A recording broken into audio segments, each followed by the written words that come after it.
Vyrah reporting for duty. Another time together.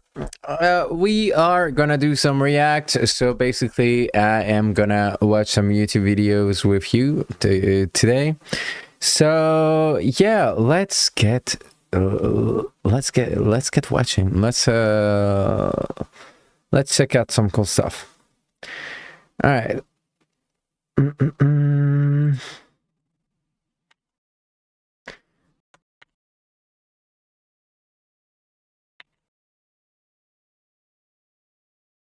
All right.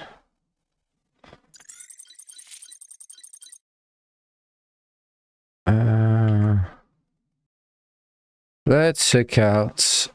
Okay. Dark Moon. No clue what it is. Official release. It was the trailer was released 3 days ago, so really interesting. So yeah, let's check it out. Let me just do one thing real quick.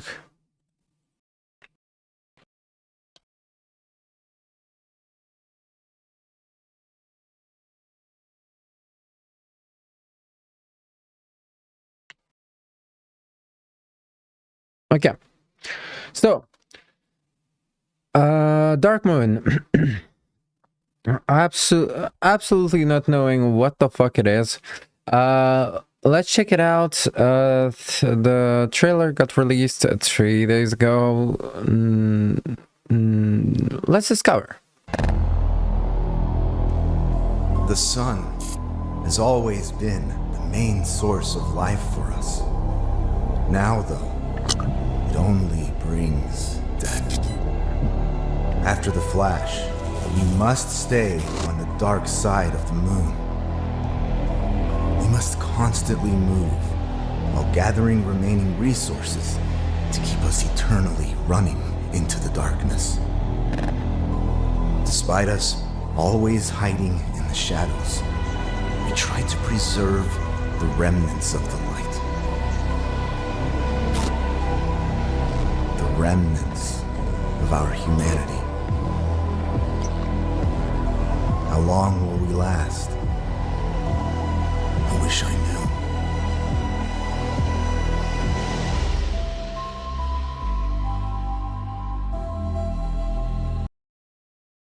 Okay, let's be honest, not my style of game, but this seems promising. Maybe a small indie game that can be really interesting to some. I know a niche of players that cannot resist this type of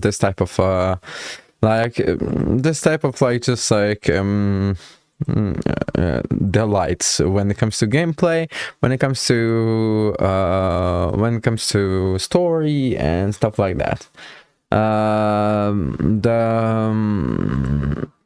The graphics in general and overall, like the ambience is actually interesting. So yeah, not for me, but for some, I know for sure that some people will be really happy to see this trailer.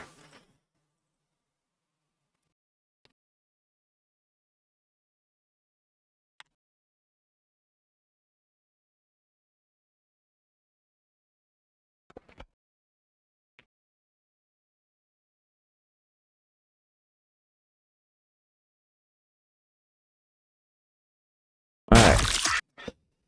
Morta trailer. So let's check it out. No clue what it is, except that it's loud. Let's check it out.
Okay.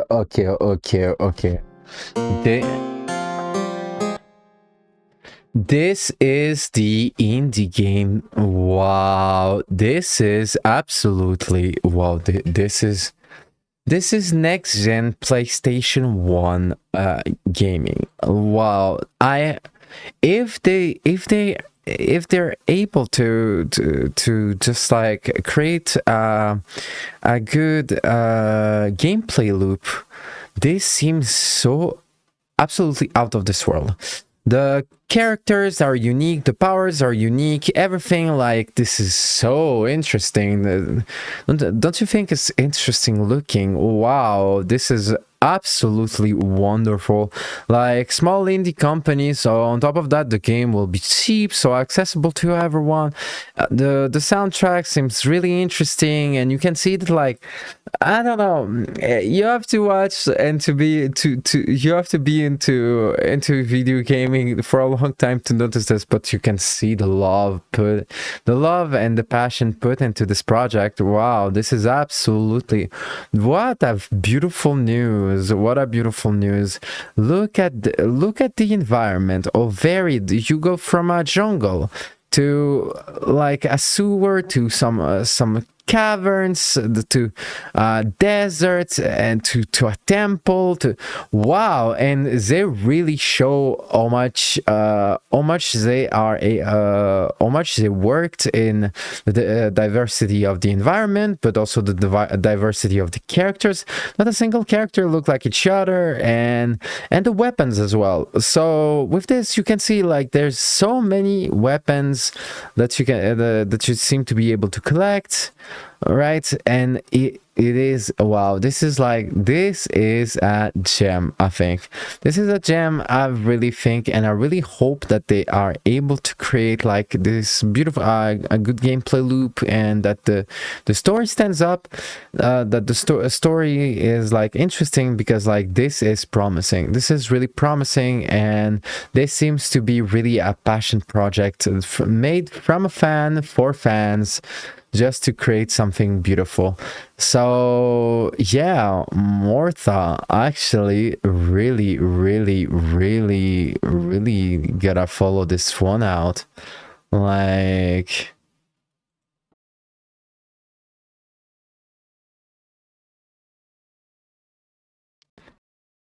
uh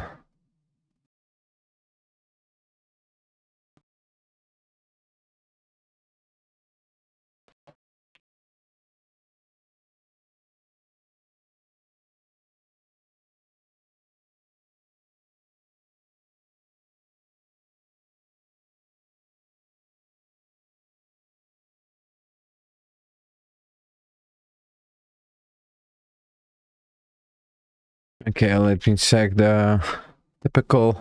By the way, is everything okay? Is everything working?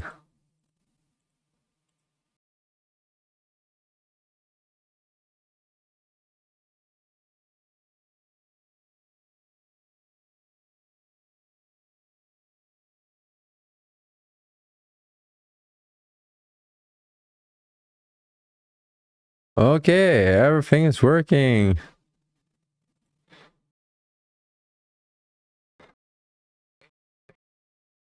Don't you think it's interesting? Okay, so let's keep on going. Okay, we got something really interesting. Something really, I don't know. I actually don't know. A teaser. We got a teaser. It's really a strange one, so let's check it out. But yeah, let's check it out. So it's for Call of Duty. Black Ops 7 Replacer crime scene trailer. Feat Terry Crews. I fucking love Terry Crews. Terry Crews is a legend. So let's check it out. Solving crimes, Black Ops. Like, check it. Let's check it out. This is the most gruesome murder I've ever seen. Johnson, what's the motive looking like in here? Johnson? I'm Roberts. Who are you guys supposed to be? Forensics team is off playing the new Call of Duty Black Ops 7. We're their replacers. Oh my God, is that a dead body? No, he's napping. Is this a thong? Oh, it's a mess in here. It's, gonna touch everything.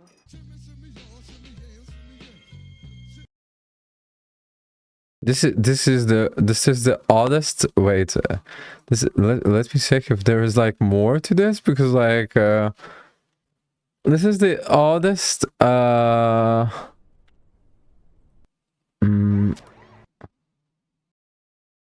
oddest trailer that I've seen.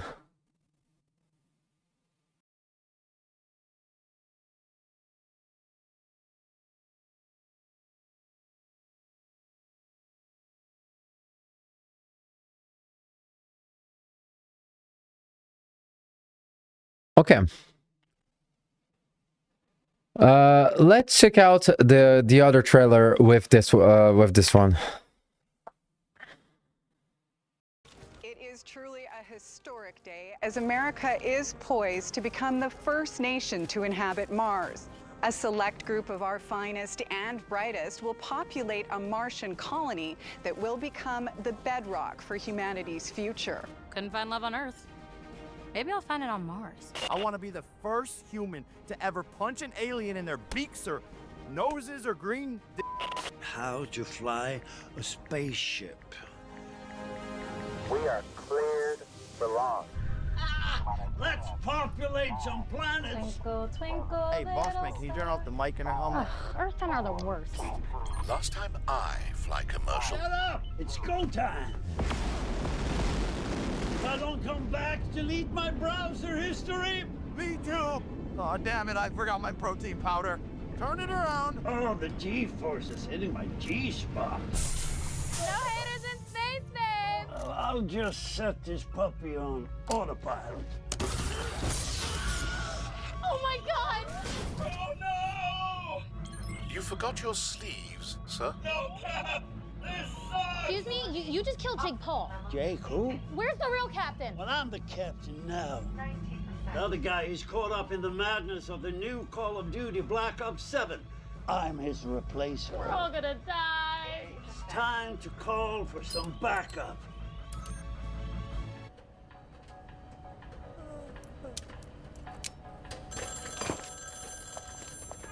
Wait. Let's wait. Let's let it ring out.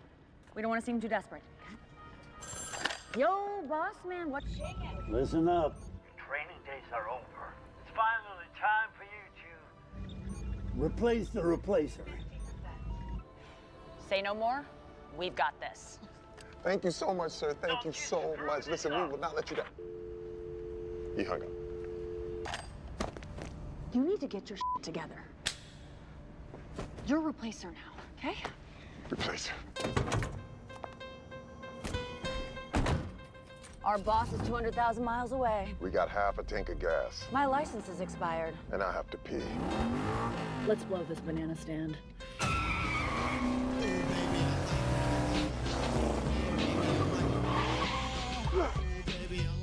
I don't have to pee anymore. Black Ops 7, baby.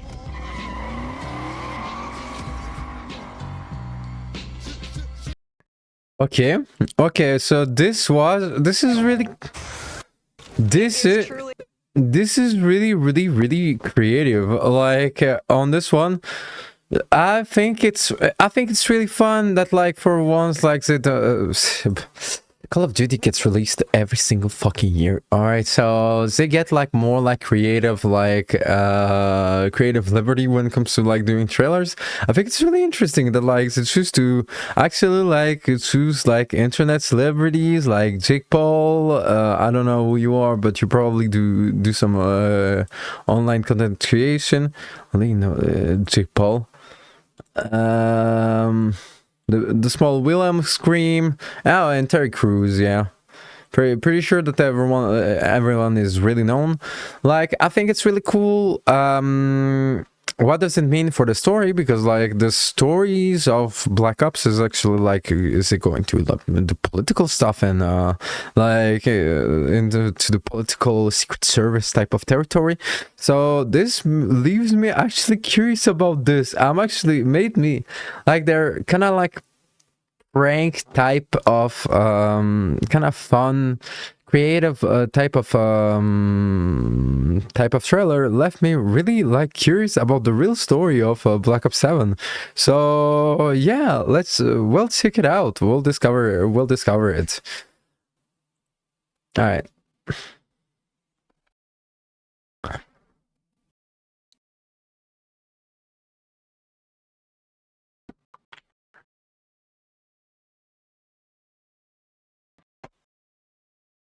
Let me just...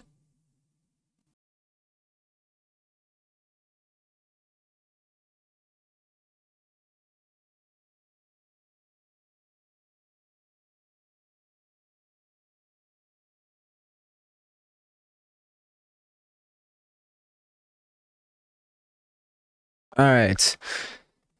So there is a trailer for Black Ops 7 multiplayer. So when it comes to like the story, absolutely no clue.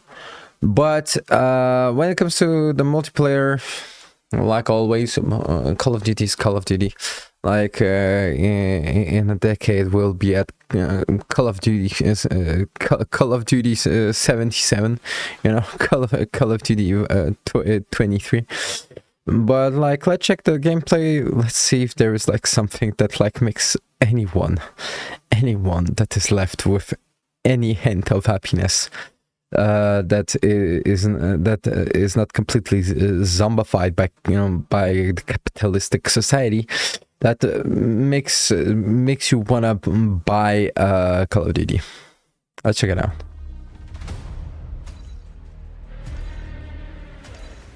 They know we're here. Go out.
On the future, never on right now.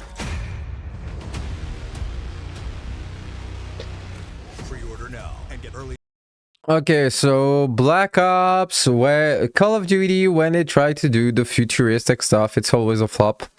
No one likes the double jump. No one likes the futuristic stuff. Give us give the player what they want. The good old Modern Warfare 2.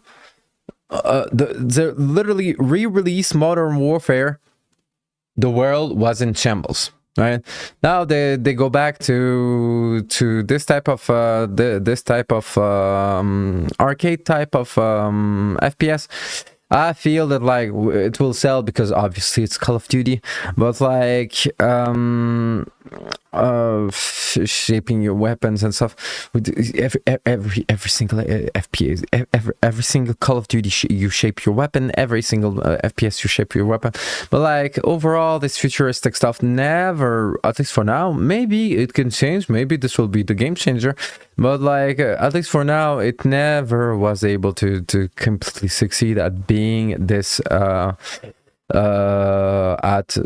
shaping like what is the futuristic FPS.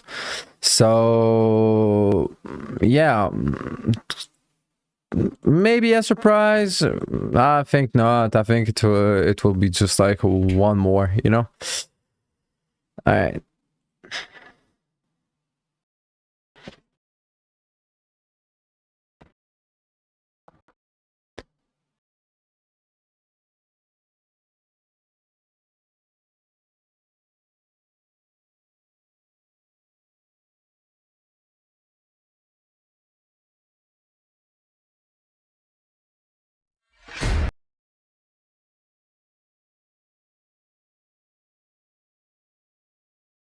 Okay, let's get into anime territories. New animes have been announced. This one has been announced quite a while ago. Well, too bad. Let's check it out. Sentenced to be a hero.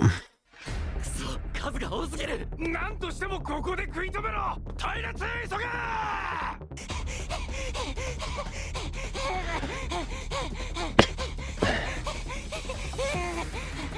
まずいことになった。本当にまずいよ。魔王現象としてはかなりの規模だ。司令部の事前情報だと確か5000。5000？そんな数を僕たち2人で足止めするわけ？お前ふざけんな。なんで棺桶なんか盗んできた。こんなもん盗むからフェアリーに食いつかれるんだ。これはまずい。女神だこのガキ。待っ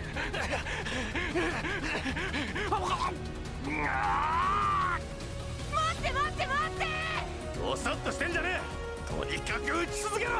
死ぬまで戦おうとするな。そんなことで俺は褒めない。合格点を差し上げます。言わなかったらザイロ君怒りますよねって。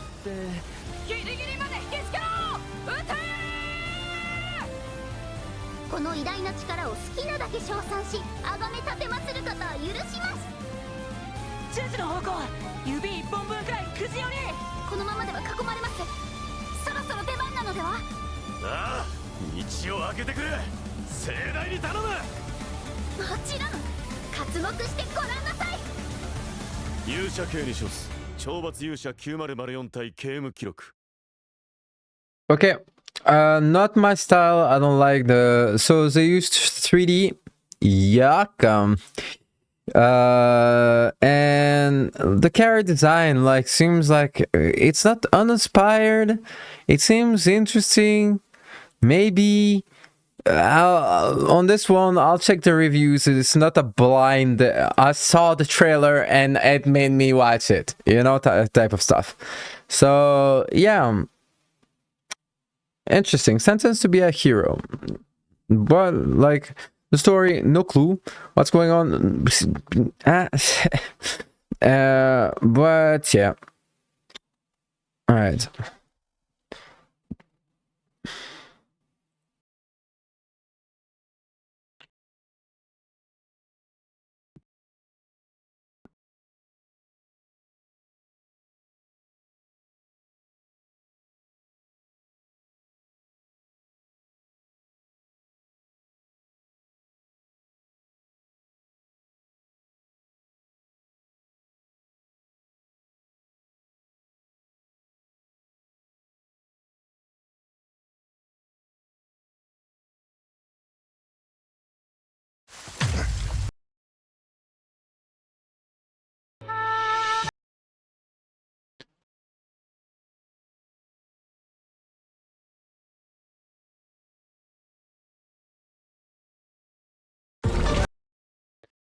Okay, so there is a trailer.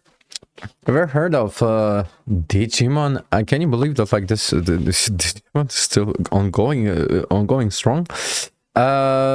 Digimon, yeah, new trailer actually, like surprisingly, like on Crunchyroll and stuff.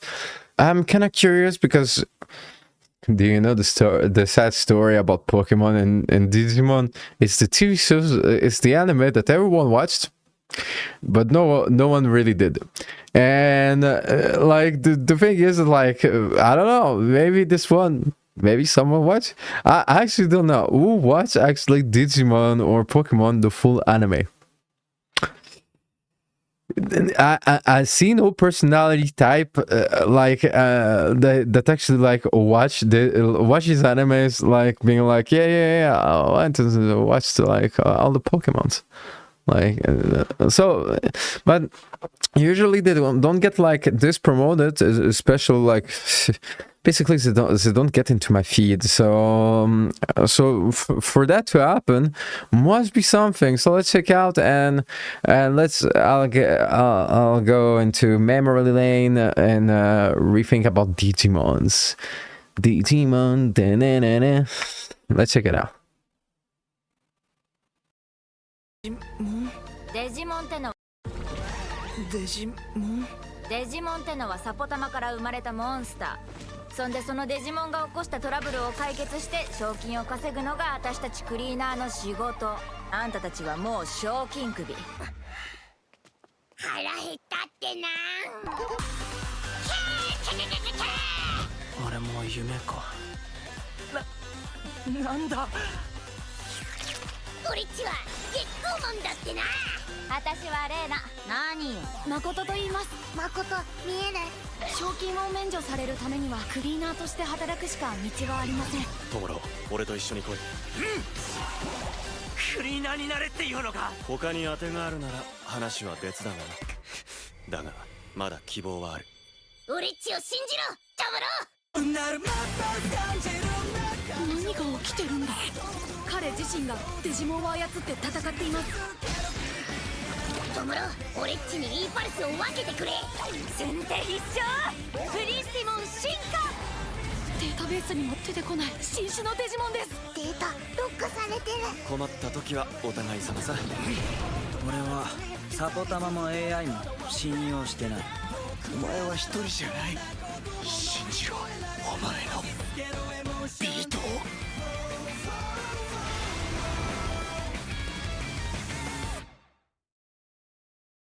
Okay, this is actually hype. This is actually hype. What the fuck? So Digimon, actually they released. So one of the problems of Pokemon and Digimon is the plot. Okay, this time it is a little bit too childish. It is like not interesting, to be completely fair and honest. Here, so the plot goes like this: you get so the main character gets his Digimon to actually clean the streets of other Digimons, and basically like he fights crimes, right? He becomes a cleaner. So this is actually quite the interesting plot. Next to that, after that, I've gotta say, like I like to, when it comes to character design, when it comes to like well, chromatography of like the art style of anime, on this one they actually really made something really not so. One thing that's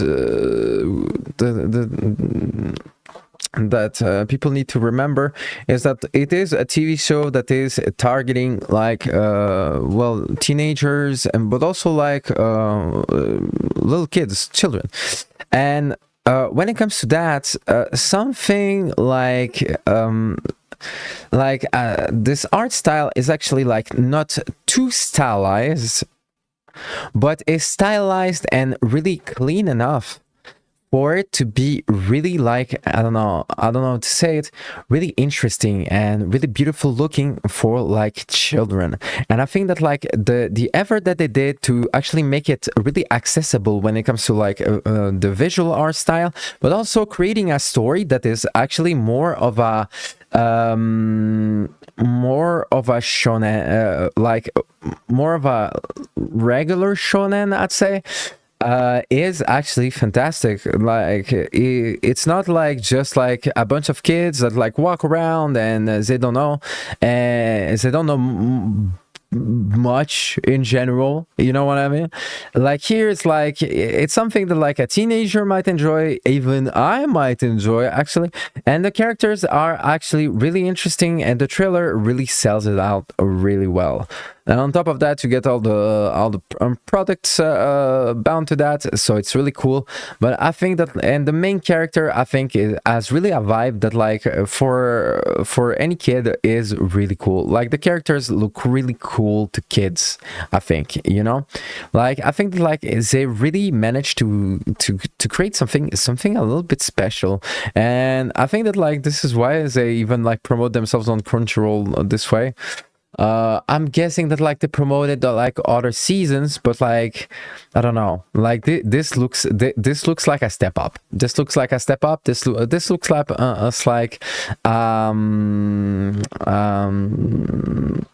this looks like a studio that actually like still love his idea, still believe in his product, and that actually wanted to actually like step up his game and create something really next level. And I think that this next level, you know what, Digimon, you know what, I probably won't watch it, but it went from I'll never watch it to I probably won't, you know. And for someone like me, it is actually quite a miracle. But like I probably won't, just because it's not my style of like storytelling.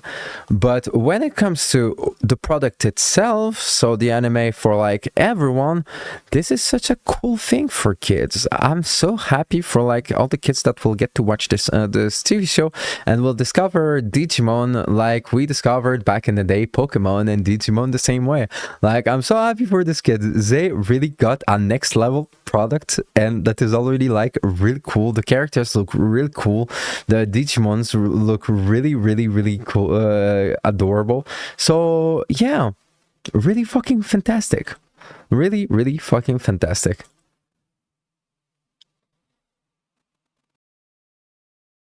Digimon Beat Break. Oh, what a fucking great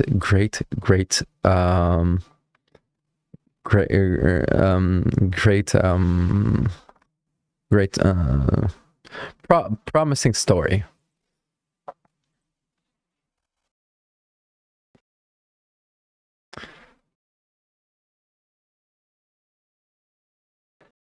Okay, let's keep going. All right, so I don't get recommended, but remember HBO Max and AMC when they promoted like Games of Thrones and Games of Thrones and what was it? The Walking Dead, right?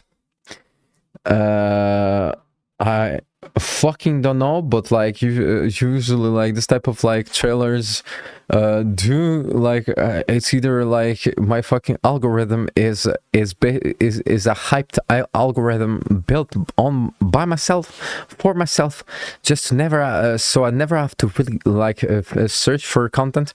But like I saw a Night of Seventh Kingdom of official trailer. I'm kind of curious about it, because like usually like HBO do not like overly promote stuff, and I've seen this stuff a little bit, but like I'm just kind of curious, because like I don't see HBO originals often as well. And yeah, let's just discover this. I was squire to Sir Arlen of Pennytree since I was a boy. He charged me to be a good knight, to defend the weak. Sir Arlen of... I was squire to Sir Arlen of Pennytree since I was a boy. They charged me to be a good knight. To defend the weak and the innocent. And I swore that I would. Are you Baelor Targaryen? No. Then would you move the fuck out of the way? Sorry.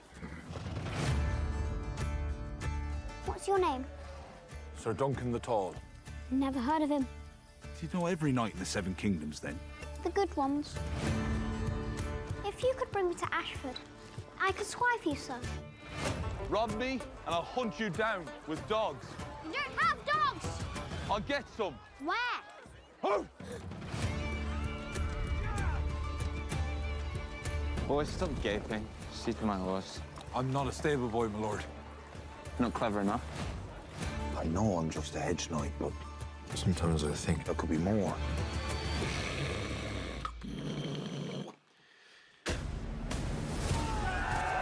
Why do you treat these royal lapdogs like they're your betters? They are my betters. These men have a name. I'm training. What chance do I have? I have no chance.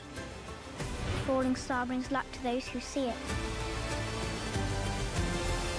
So the luck is ours alone?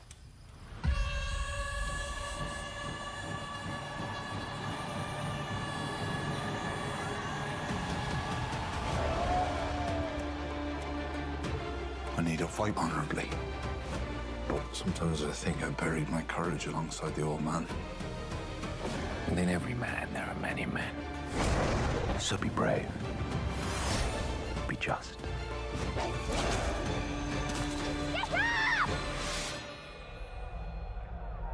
Be tall.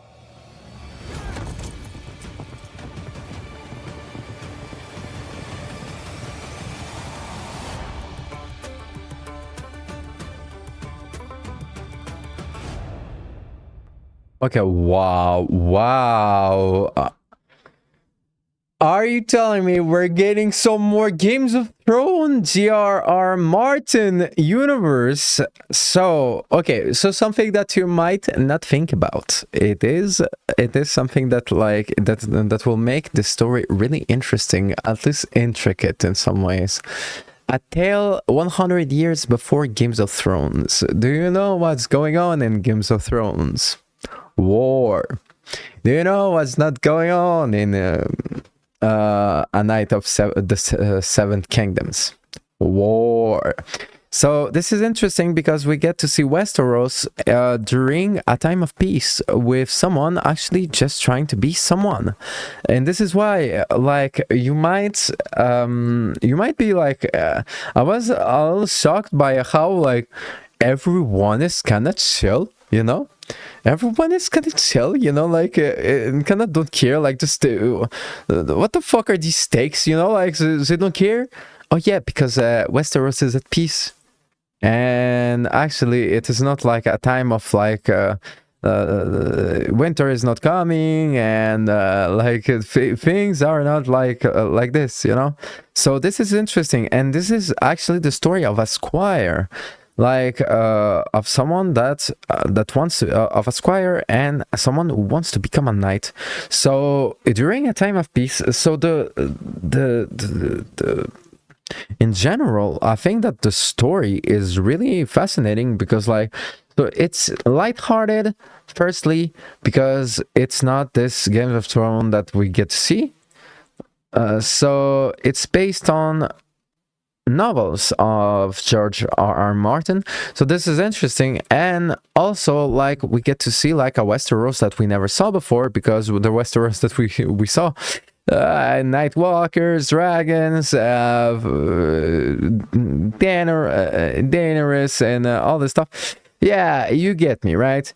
Here it's like only like a peaceful time, and this is why, like, you probably must have had the same reaction where it's like, why do they do so many jokes? It's based on Games of Thrones, right? Why are they trying to be funny or something? No, it's they're in time of peace and they're not as important. It's not the fucking family of Targaryens about to fucking like have do a coup to actually get power. You know, like, so this is interesting. This is actually fascinating. I am quite happy. Is this a watch? Maybe it is a watch. Maybe it is a watch. I won't lie, I'm actually curious because of how many things can go right about this TV show. Also, many things can go wrong. And time has proven again and again that things can did go wrong. Like, let me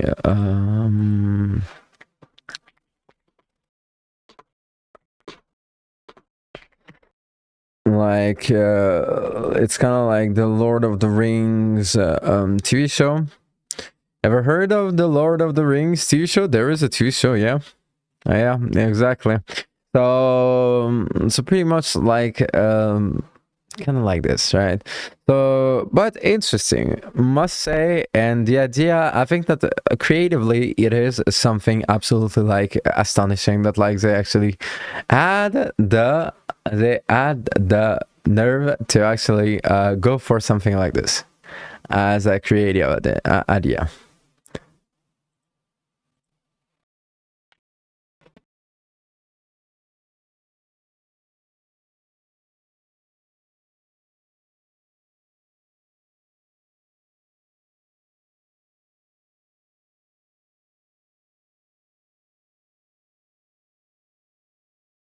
Okay, I've seen the dumbest thing ever. Let's check it out. Let's check it out together. It's called Silent Hill 2 Pro Skater Edition. We're gonna check it out and stay silent in front of the glory of the internet. I don't know what the fuck. You don't know what the fuck. We don't know what the fuck. Isn't that a good thing?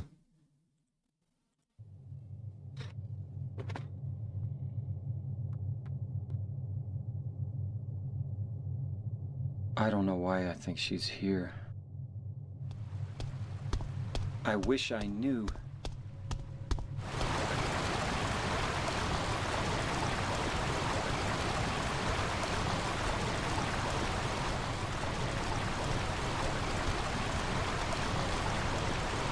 I'm looking for someone. I'm going to town either way.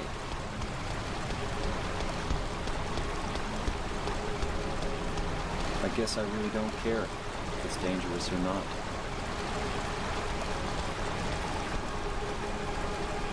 What the hell is it? Bruh. Not yet.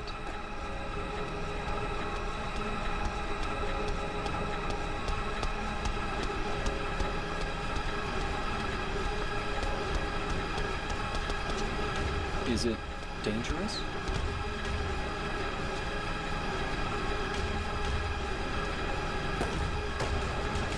Bro, what the fuck?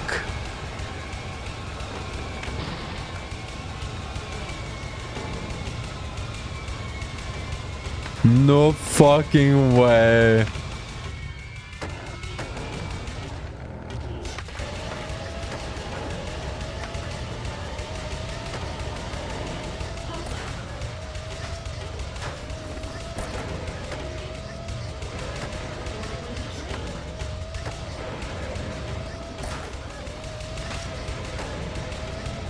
It's hot as hell in here.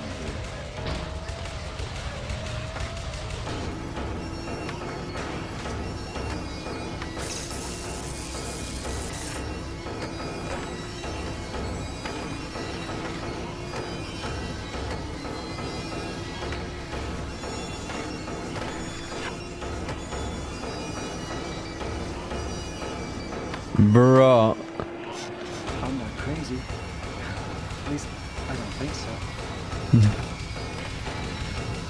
You cannot tell me.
It's time to end this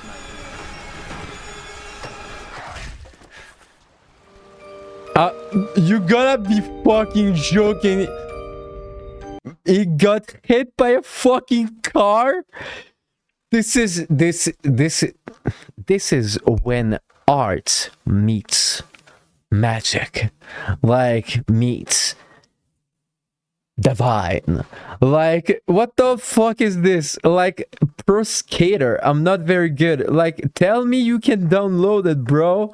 Like, tell me you can download it. It didn't left out a link to download it, bro. Like, this is, friend, this is such a fucking cool idea. This is so stupid. Oh my god. And actually, there's a plot. You cannot tell me, because like he uses the voice lines from like Silent Hill 2, right? And then like I was like, all along it just shows like kind of like what he created. Actually, there's a plot, and the plot twist: he got hit by a fucking car. He get hit by a fucking car?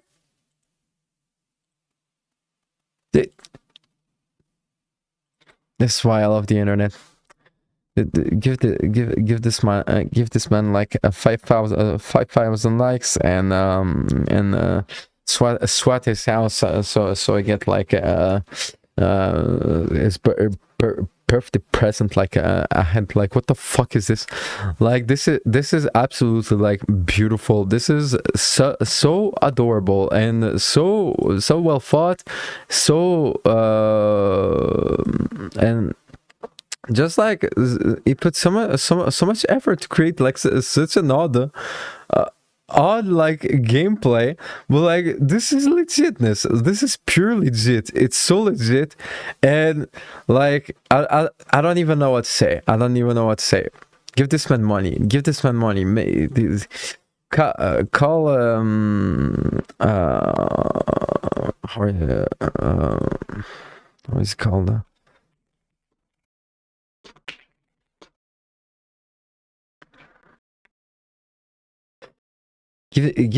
Present this man to Hideo Kojima and make it happen.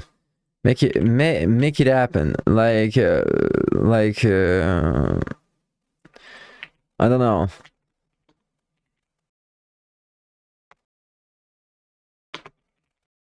Like I don't know. Like Death Stranding, like a Pro Skater edition. You get like, we get the monster. Okay, Kojima was like, fuck it, let's add the product placement. Why not that skateboard? Why not that Tony Hawk? Huh? Ever thought about it? Huh? Why not? All right.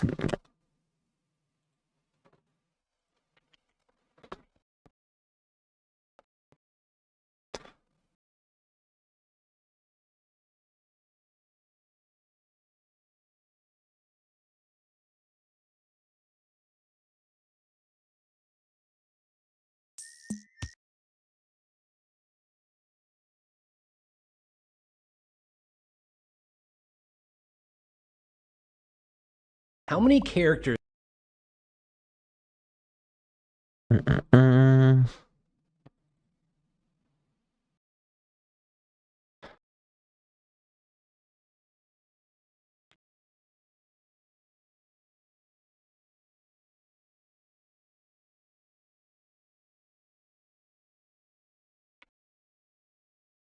Okay. Let's watch some anime related stuff.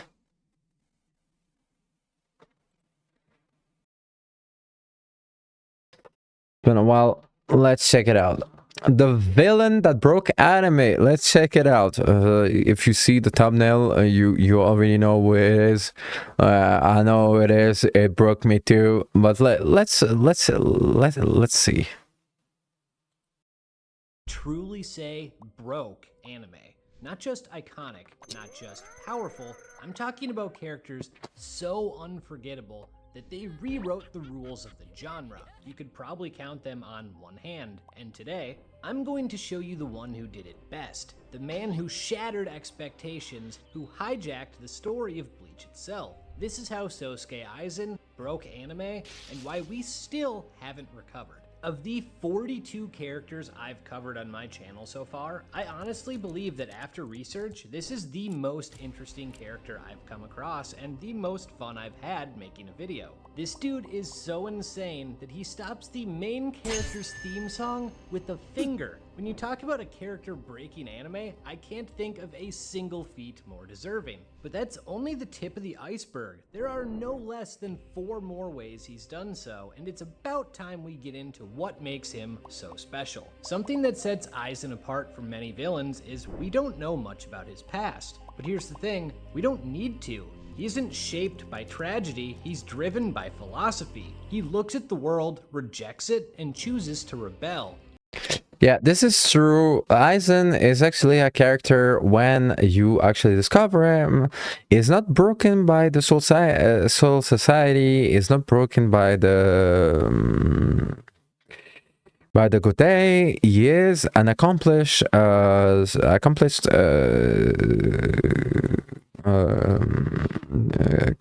Shinigami captain that does medicine, that represents balance, represents this like healthy happiness that you, and healthy and proud accomplishment. And also I'd say, how is it called, this just like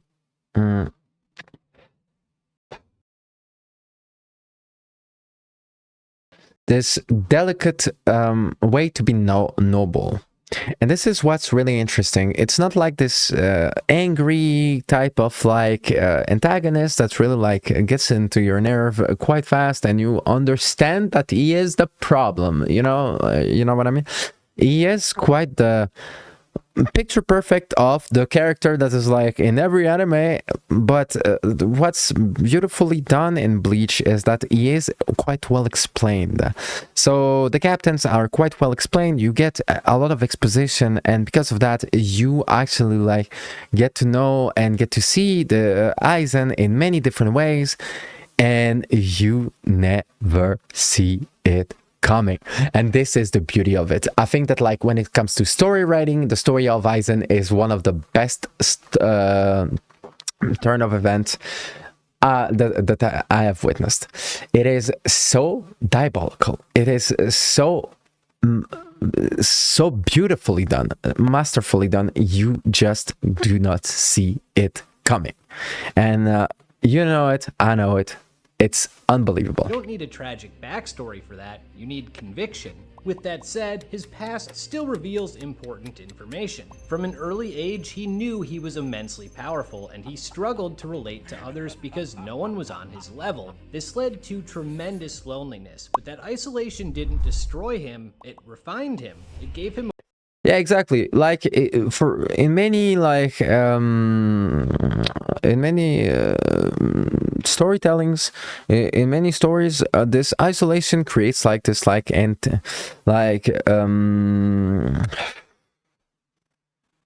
outcast. You know, that like is kind of like edgy. It's kind of like. And in this, it doesn't create an outcast, it creates someone that is still integrated to the society, still integrated to the cast that is a part of. And this is what is so powerful about this story, is that like, all these codes that you see are not taken in account, and this creates such a complicated yet colorful portrait of a character, such a complicated and intricate persona. A worldview most couldn't understand. There's another way of looking at it. The world as it wasn't enough for him, so he wanted to reach higher. He wanted to do what no one before him, not even gods, had done: stand atop the heavens. This ideology isn't made up. It's actually rooted in real-life philosophy that comes by way of a man named Friedrich Nietzsche. I probably butchered that. In short, Nietzsche believed that how we view morality has been corrupted. Once upon a time, those who were strong, fearless, and ambitious were seen as good. But over time, the weak, out of resentment, flipped the script, calling their own weakness virtue and labeled strength evil. So Nietzsche coined a new term, the Übermensch, someone who stands above modern morality, someone who rejects the current system and instead chooses to advance beyond it. That is greatness, and to achieve it, you have to struggle. To him, suffering isn't something to avoid, it's something to embrace. In fact, nothing encourages growth more than suffering. Compassion towards the gifted is nothing but weakness that halts progress. In Bleach, we can piece together his beliefs from his actions. When a girl named Hiyori was sliced in half by Aizen's comrade, her friend Shinji says they need to keep her alive until Ichigo, the main character, can arrive. Shinji trusts Ichigo will make everything okay. This prompts Aizen to say trust is akin to weakness. Aizen has had many followers, and he has never once told them to trust him. In fact, he specifically told them to do the opposite. Why? Because he doesn't believe in it. He is so strong that trust with another comes with a massive power imbalance. To trust someone, you have to make yourself vulnerable, and that's something he refuses completely. Yeah, and you actually like give up some of your freedom because of that. By trusting someone, you actually give up some freedom by giving someone that you see more able, more powerful, more wise, the capability to do choices for you. And this is a philosophy that is really interesting. Strong should never be vulnerable to the weak. Trust is a mechanism the weak use to offload responsibility because they can't handle it themselves. So they pass that burden to someone above them. That leads to kings, which leads to gods, a notion he wholly rejects. Aizen is the Übermensch, and we have many examples of him embodying this either directly or indirectly, and it's always to cause suffering to those with great talent. He manipulates Hitsugaya into impaling Momo, his childhood friend. One of his creations kills Miyako Shiba, traumatizing her husband Cayenne, whose own death scars Rukia. His actions toward Rangiku are the reason Ginichimaru becomes a Shinigami in the first place. He orchestrates Rukia's near execution in front of her friend Renji. And all of this, it's not even his most brutal example, which we'll get to. But the message is clear. If you don't grow from suffering, you're not worth it. Honestly, the philosophical depth of his writing. I think that, like, overall, these are philosophies that can coexist, that are not so dramatic as you cannot, like, you can grow separately, but forcing this mix always is something that will create fractures, conflicts, and problems. Writing broke more than anime, it broke my brain. Much like Eren Yeager blew my mind as he showed the consequences of chasing absolute freedom, Aizen is the personification of unchecked ambition. The concept and its roots are compelling on their own, but the execution is on an entirely different level. His desire for greatness has led him to a specific goal. In his world, there are Shinigami, guardians of souls, and Hollows, corrupted soul monsters. Aizen aims to transcend the boundaries between them, two opposing forces, and become something more. To do this, he works to create the Hogyoku, but creating it involves MK Ultra-like experimentation on unsuspecting victims. This philosophy goes against everything the Soul Society stands for, but creating it involves more. To do this, okay, the Hogyoku in Bleach is a spherical object described as a crumbling orb or breakdown sphere capable of dissolving the boundaries between Soul Reapers and Hollows. This allows one race to attain the powers of the other, effectively enabling holification, becoming a Hollow or Shinigami powers. It was invented by Kisuke Urahara roughly 100 years before the main event of the story. He works to create the Hogyoku, but creating it involves MK Ultra-like experimentation on unsuspecting victims. This philosophy goes against everything the Soul Society stands for. Their rules are rules. Follow them, accept them, and don't ask questions. But who made those rules? For what purpose? And more importantly, let me just check one thing.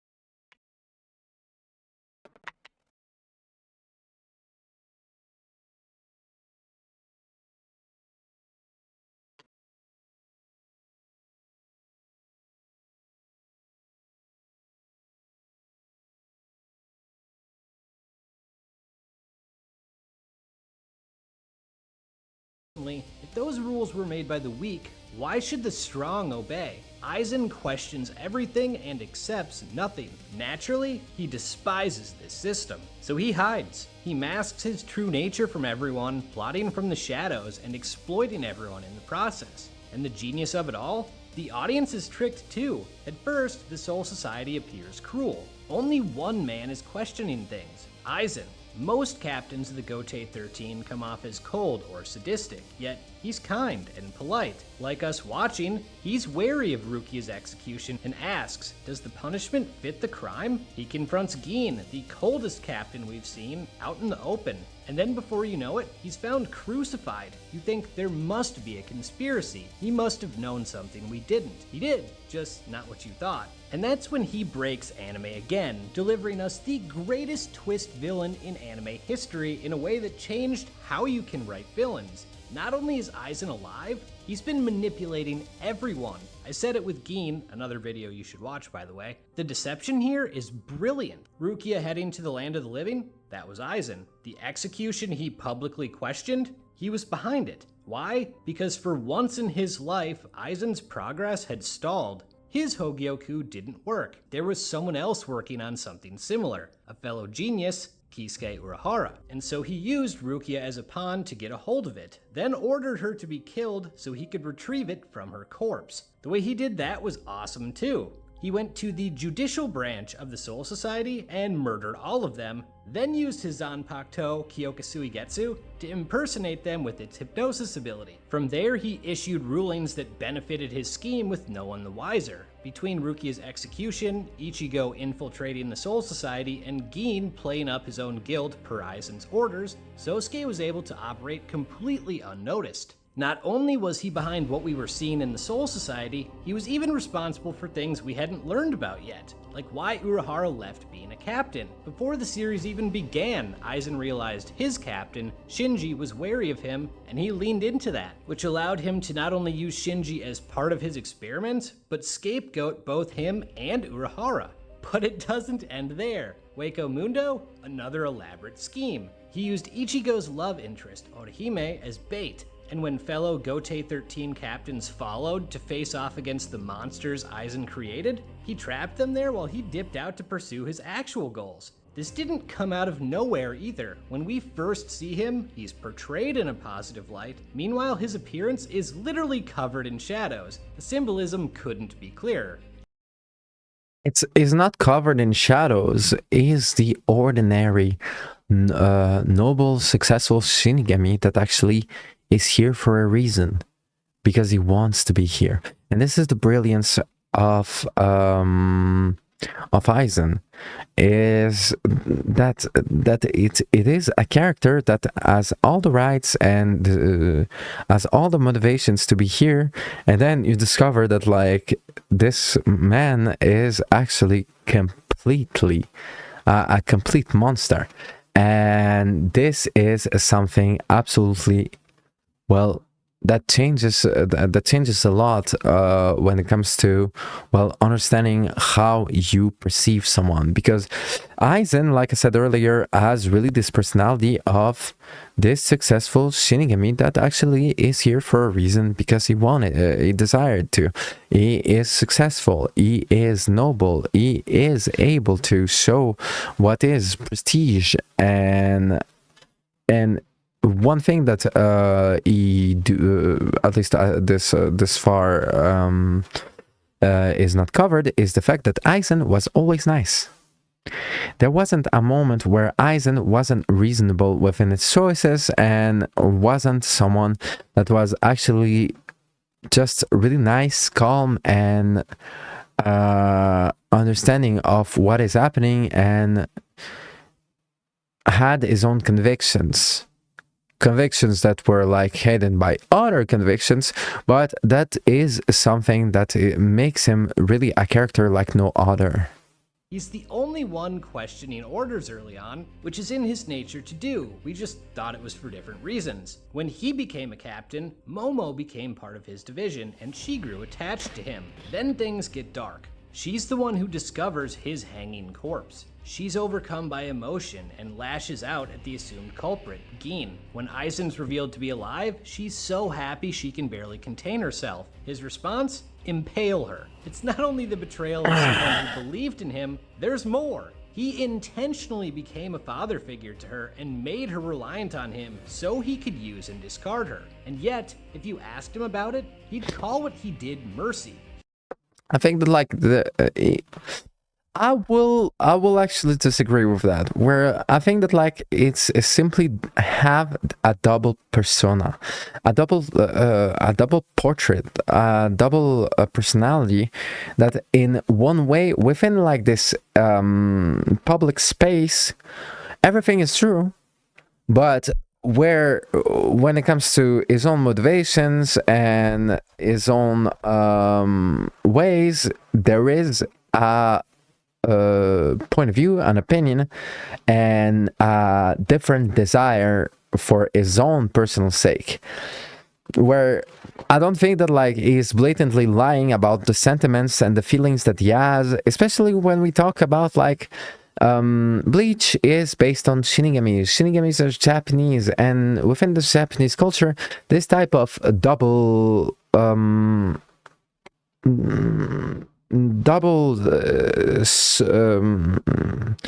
social way to be with others exists. But I won't talk about it too much. But I think that like he's right in many ways. He's right in many ways. Just don't think that like he is like. Here's the thing. What he says right now, this portrays Aizen as someone diabolical, and I do not think that he is. I think that he is someone, like you said, with his own agenda, with his own motivations, and his own motivations prevail, and to be successful has to impact and has to ruin the life of many people, right? But it doesn't mean that these ambitions makes everything that he says, does, or every action,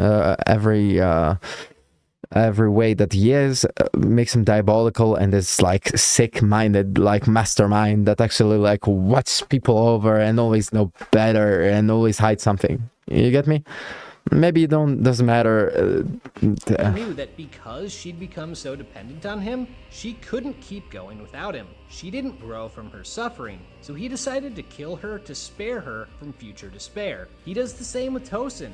Tosin was one of his most loyal followers up until Aizen killed him. He literally says this was an act of mercy, because had he not slain his comrade, he would have had to accept a reality that would only bring him misery. This is one of the more complex and dangerous parts of his character, even though he saw him. Yeah. The thing to understand also is that like one thing that is actually a trait that is actually scary about Aizen is not the fact that it is mean, terrifying, diabolical, is not all that. Is that it's his selfishness. His selfishness, this is why his story is so unique. Because he is driven by his own selfishness. Himself above everyone else, he knew exactly how to relate to them. He understood what they needed and became it. For Momo, he was a father figure. For Grimmjow, he tolerated the arrogance. For Tosin, he was a god. His ability to be what others wanted him to be for them is one of the biggest reasons why he was so successful. He really is the And I remember that like Aizen was a doctor, and like within like this idea of being a doctor, it was portrayed as a good doctor as well. And again, it's an anime, so let's not get into it too much. But as a doctor, like there is like this sphere of integrity that he has and will always have for others. or else you cannot be a doctor. You get me? The perfect combination of strength and manipulation, so it's fitting that there is no better metaphor for that than his own weapon, Gyokasuigetsu, a sword that gives him absolute control over your 5 senses, and all it takes to activate is seeing his blade once. There's no better example of how OP this is than when Shinigami attempt to attack him. Ichigo is watching them like, what the hell are you guys doing? And it turns out, they're all attacking Momo while Aizen is just there chilling. For me, it's such a fascinating concept to have a godlike being decide to battle with more psychological warfare than brute strength. Another detail I love is what Aizen does after creating the Arrancar, hybrid hollow Shinigami beings that work under him. The strongest of these, the Espada, were each chosen to represent a different aspect of death. Once the Hogyoku has been perfected and he absorbs it, he decides he no longer has any use for them. This is symbolic. He is beyond death, which with the Hogyoku, he literally is. There's even a poem tied to his character about this very idea, transcendence. Because of the Hogyoku, he achieves his goal. In doing so, this breaks something else, Bleach's entire power system. The hierarchy prior to this was largely based on spiritual pressure and the strength of your Zanpakuto. After, the rules change. He doesn't only gain strength, he gains plot immunity. He can't die now. Even if you take the Hogyoku away, it'll come back on its own. He's a cheat code. And that's not all it broke. It destroyed anime discourse. The Aizen vs. Madara debate is unlike anything else in the medium, and it's not even debatable. It's still ongoing, and we have yet to recover from it. Aizen has also transcended anime in a way that he's kind of become a meme. He is the poster child for 4D chess moves, or you did that because I planned it from the start. Hell, I don't even know if we can rule out me rating this video was because he wanted me to. That expectation comes from this. Aizen, Bleach's big bad, planned out Ichigo's future from the start. He was there when Ichigo's parents met. They were a unique pairing, a Shinigami and a Quincy, sworn rivals, the latter of which contained a hollow inside her, and they ended up conceiving, so of course, Aizen took interest in their child. He set up obstacles to test him and forced him to grow. Exactly what we'd expect of someone with his mindset. However, I think there could be another reason. Aizen wanted someone on his level. The only person who could compare to him was Urahara, and Aizen hated him. Ichigo was his chance at a true kindred spirit, or a means to an end. The only other people who could present problems for him before Ichigo arrived were Head Captain Yamamoto with his strength and Urahara with his brilliance. He avoids the former and gets the latter exiled, and then has decades of free reign to continue his research. But Yamamoto I think that also something about Aizen that he doesn't mention is also his personality. The way that Aizen actually is always calm, always tempered, always polite, and never let his feelings drive him, control him as much as any other character, as it does to any other character. And this is something really, really fascinating, because as much as like he is the enemy, he is also this calm and control that none of his peers that became, well, too weak for him achieved, because he is driven by this. He achieved the peace that he was searching for. And also, the one of the things that he forgot to mention is that maybe I will check it out. Aizen wanted to create all this mess to actually rise, and not rise in power, but access what is called the Soul King Palace.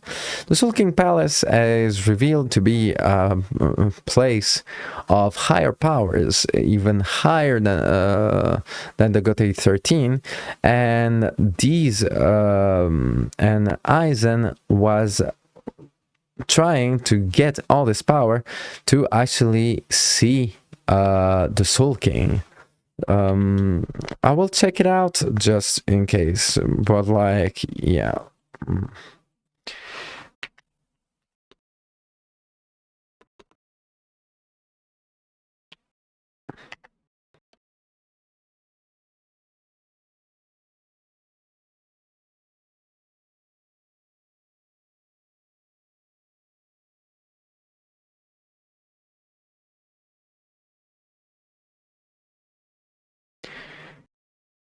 basically, he wanted to reach the Soul King Palace and have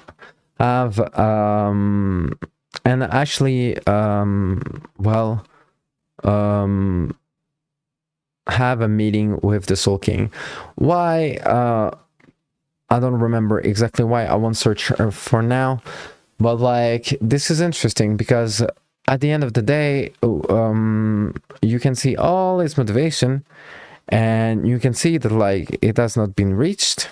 And later on in the anime, you can see that it's the Soul King Palace that actually goes down when the Soul Society gets attacked. And basically, well, this his ultimate goal was actually not even close to be achieved. So, and this is one of the tragedies and fascinating one at the same time, that as much as he did everything that that was described, he never reached or never was close to reaching the Soul King Palace. And this is what's fascinating. Naruto will always present a problem, both literally and symbolically. So he creates a modified Arrancar specific.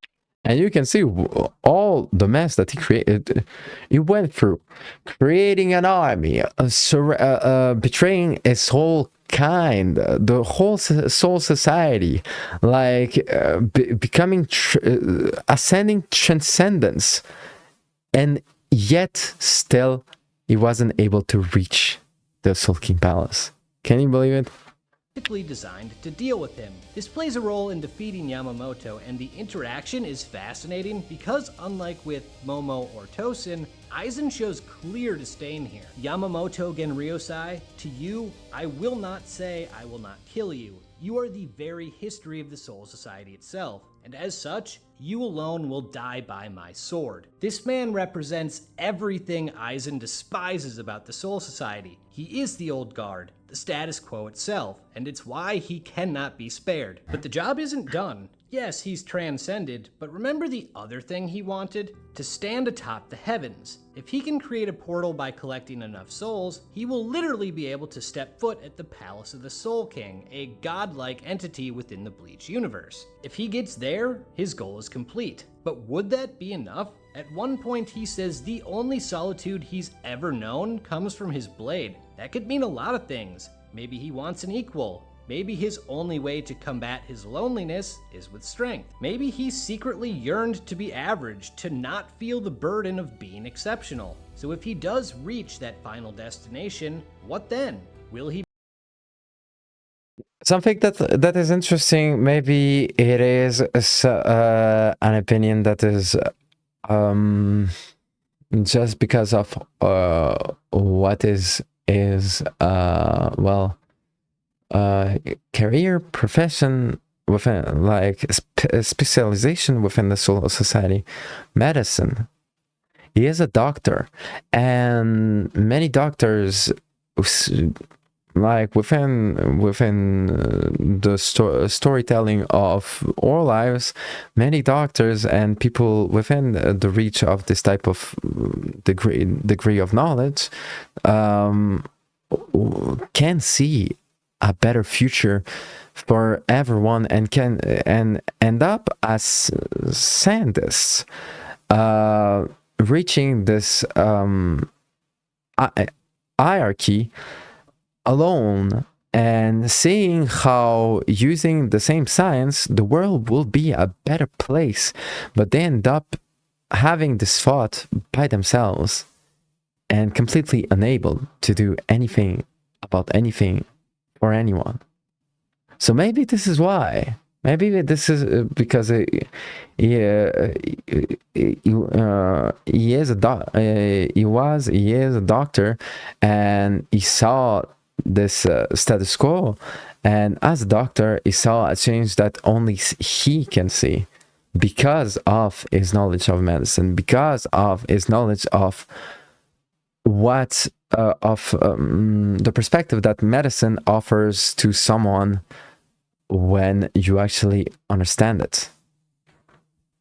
about the society surrounding you. Because remember that, like, doctors, they see other people differently, because doctors know about health, and they are living all their lives surrounded by people that do not even care about knowing what medicine, knowledge, biology is about. It is a tragedy, but it is interesting. Be satisfied, or will it become a stepping stone to something greater? I don't know. These ambitions are what set him apart from most villains. He's not reacting to the main character, it's the opposite. Ichigo is reacting to him. He's the only one capable of stopping Aizen, so inevitably they clash. But Aizen doesn't hate or resent him. He doesn't see Ichigo as anything other than potential. Honestly, you could say he's not even really fighting Ichigo. He's rejecting the Soul Society and those who partake in keeping the status quo intact while attempting to aim higher himself. This is made clear as he loses. It's the first time we see him show real anger, and where is his anger directed? You'd expect it to be towards Ichigo, the man who defeated him. But no, it's toward Urahara, who sealed him, though that's not the reason why. It's because Urahara, like Aizen, is capable of changing the system, but chooses not to. Kisuke Urahara, I despise you. You possess such great intellect. Why do you not act? He asks how Urahara can sit back and allow the Soul King to rule above them. It's important to note this isn't specific to the Soul King. Remember, he rejects the idea of gods above him altogether. There might even be added disdain towards the fact that the Soul King was once great, and then allowed those weaker than him to mutilate him for their benefit. Probably the most disgusting thing you could do in Aizen's mind. And Urahara's response may be the most unacceptable one he could give. Kisuke knows the system is flawed, but he believes it's the best they've got. It directly conflicts with Aizen's view. Accepting something flawed out of convenience or apathy is something only losers do. To aspire to achieve something better is what victors do, and Aizen is a victor. Ironically, the prodigy who sees suffering as the best way to force others to evolve doesn't go through real suffering himself. Or maybe that's what his fight with Ichigo was. Though Gyoku acted on a desire to lose, maybe that was because he needed to suffer to truly ascend. Or maybe it was all cope from the beginning and he was simply acting on a loneliness he'd had his entire life. Or maybe it's something else entirely. I love how after everything, he loses without being redeemed. He doesn't repent. He never asks for forgiveness. He doesn't lose his edge, he just persists. He may have lost now, but that doesn't mean he's lost forever. Since then, he's been stuck in a chair he's tied to, but something tells me that's not going to be the end of his story. Anyway. This was a beautiful, beautiful, and interesting analysis of a character, really complicated, and I think that overall, it is, you know, I was talking about like what made Aizen so unique compared to anyone else is that even after he lost, well, his character never changed. And his motivation, when it comes to his motivation, stay really, well, never got completely revealed. So really, it was really fascinating. Thank you so much. Subscribe to Kallenberger1. Thank you so much for your video. This was absolutely wow. This was a masterclass of character analysis. I really love that. This was really, really, really, really cool.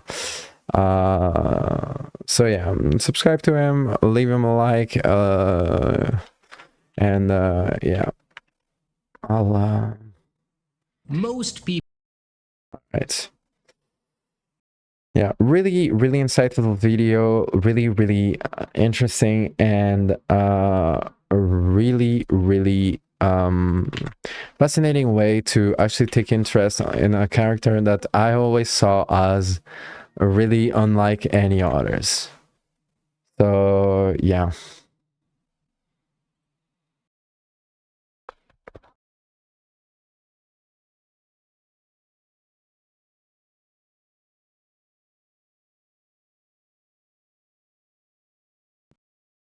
Press any button?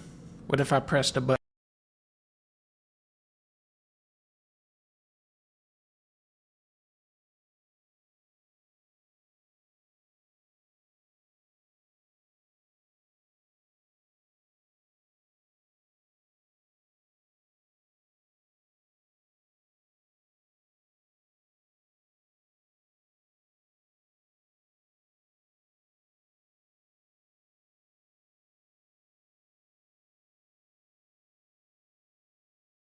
All right.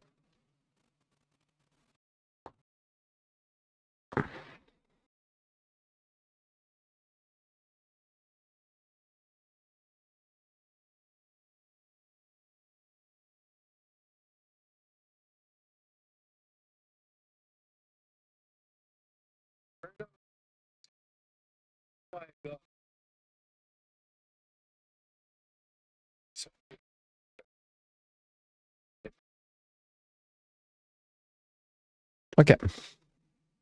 It's 2025 and our attention.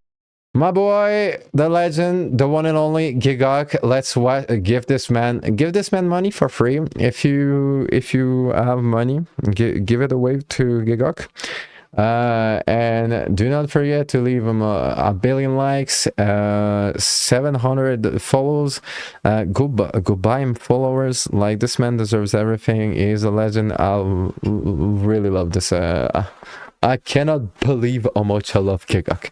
Another video, another Gigok video is another good day. So yeah, let's anime that don't waste your time. Let's check it out.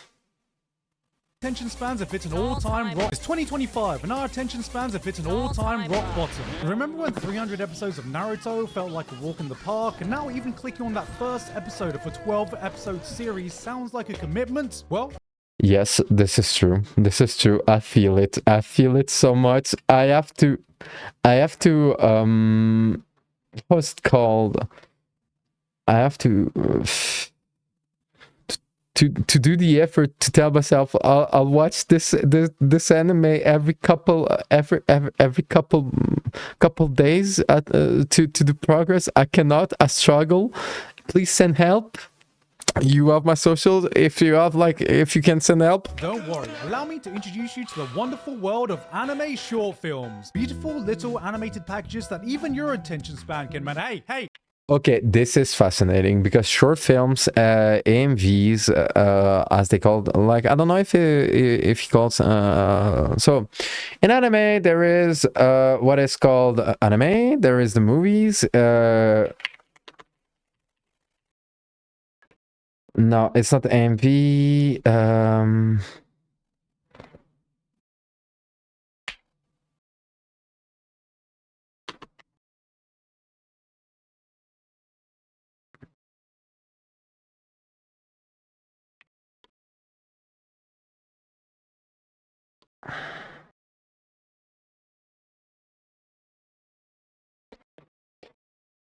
So it's OVA. Basically, so in the anime world, there is something called well, there are like the TV shows, there are like the movies, but there are also the OVAs that are like extrapoled, like kind of like how is it called? There's a term for that. Outside those stories basically, if I remember the word, but like short. So I don't know if he'll talk about OVAs or if he'll talk about like short animes. I will. But let's check it out. Short films, beautiful little animated. Yeah, animation short films. Now I'm stuck. Damn it. How is it called? God damn it. There's a term. Well, like, you know, like you have like a TV show and like, wait. I know I can find the term.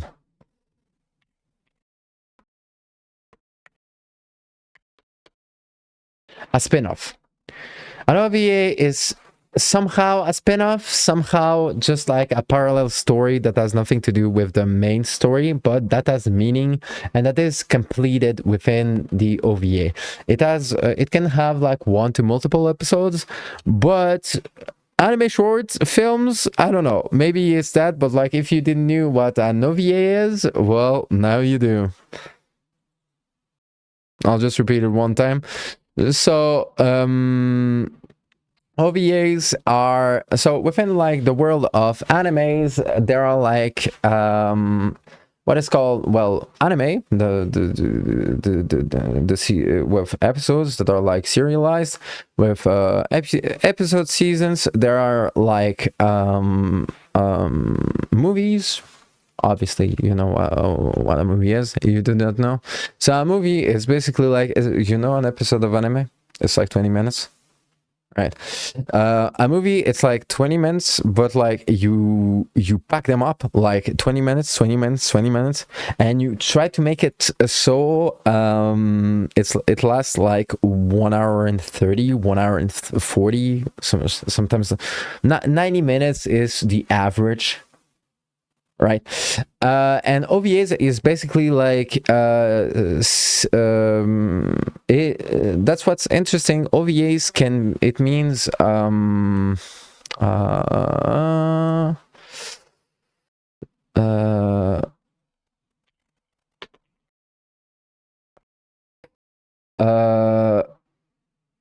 original video animation, OAVs. OVAs. It can be in between spin-offs out of the stories, kind of like, or specials. For example, let's say like event special, you know, Christmas special, Valentine's Day special type of like stuff. There is like many things to OVAs, and there are like many OVAs. There are like usually, especially like back in the day when like people were not when internet was not there. OVAs were something that was really forgotten and really niche, really secret, let's say within anime. But now it is kind of a forgotten art. But a lot of animes, probably your favorite ones, have OVAs to it. And if you want some more of your favorite anime, search for OVAs or OAVs of animes, and you will find what you search for. All right, let's get back to it. And there are like anime short films, right?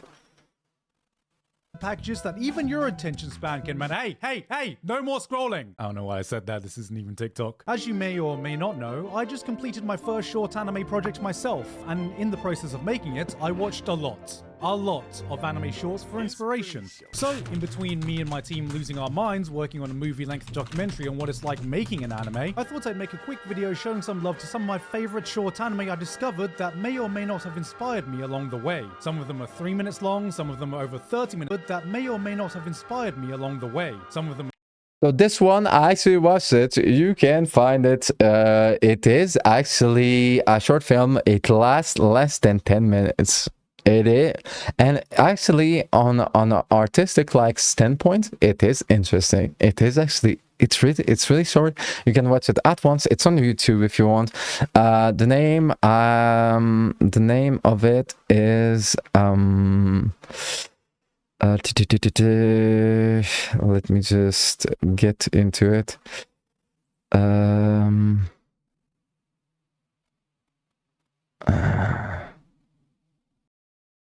This.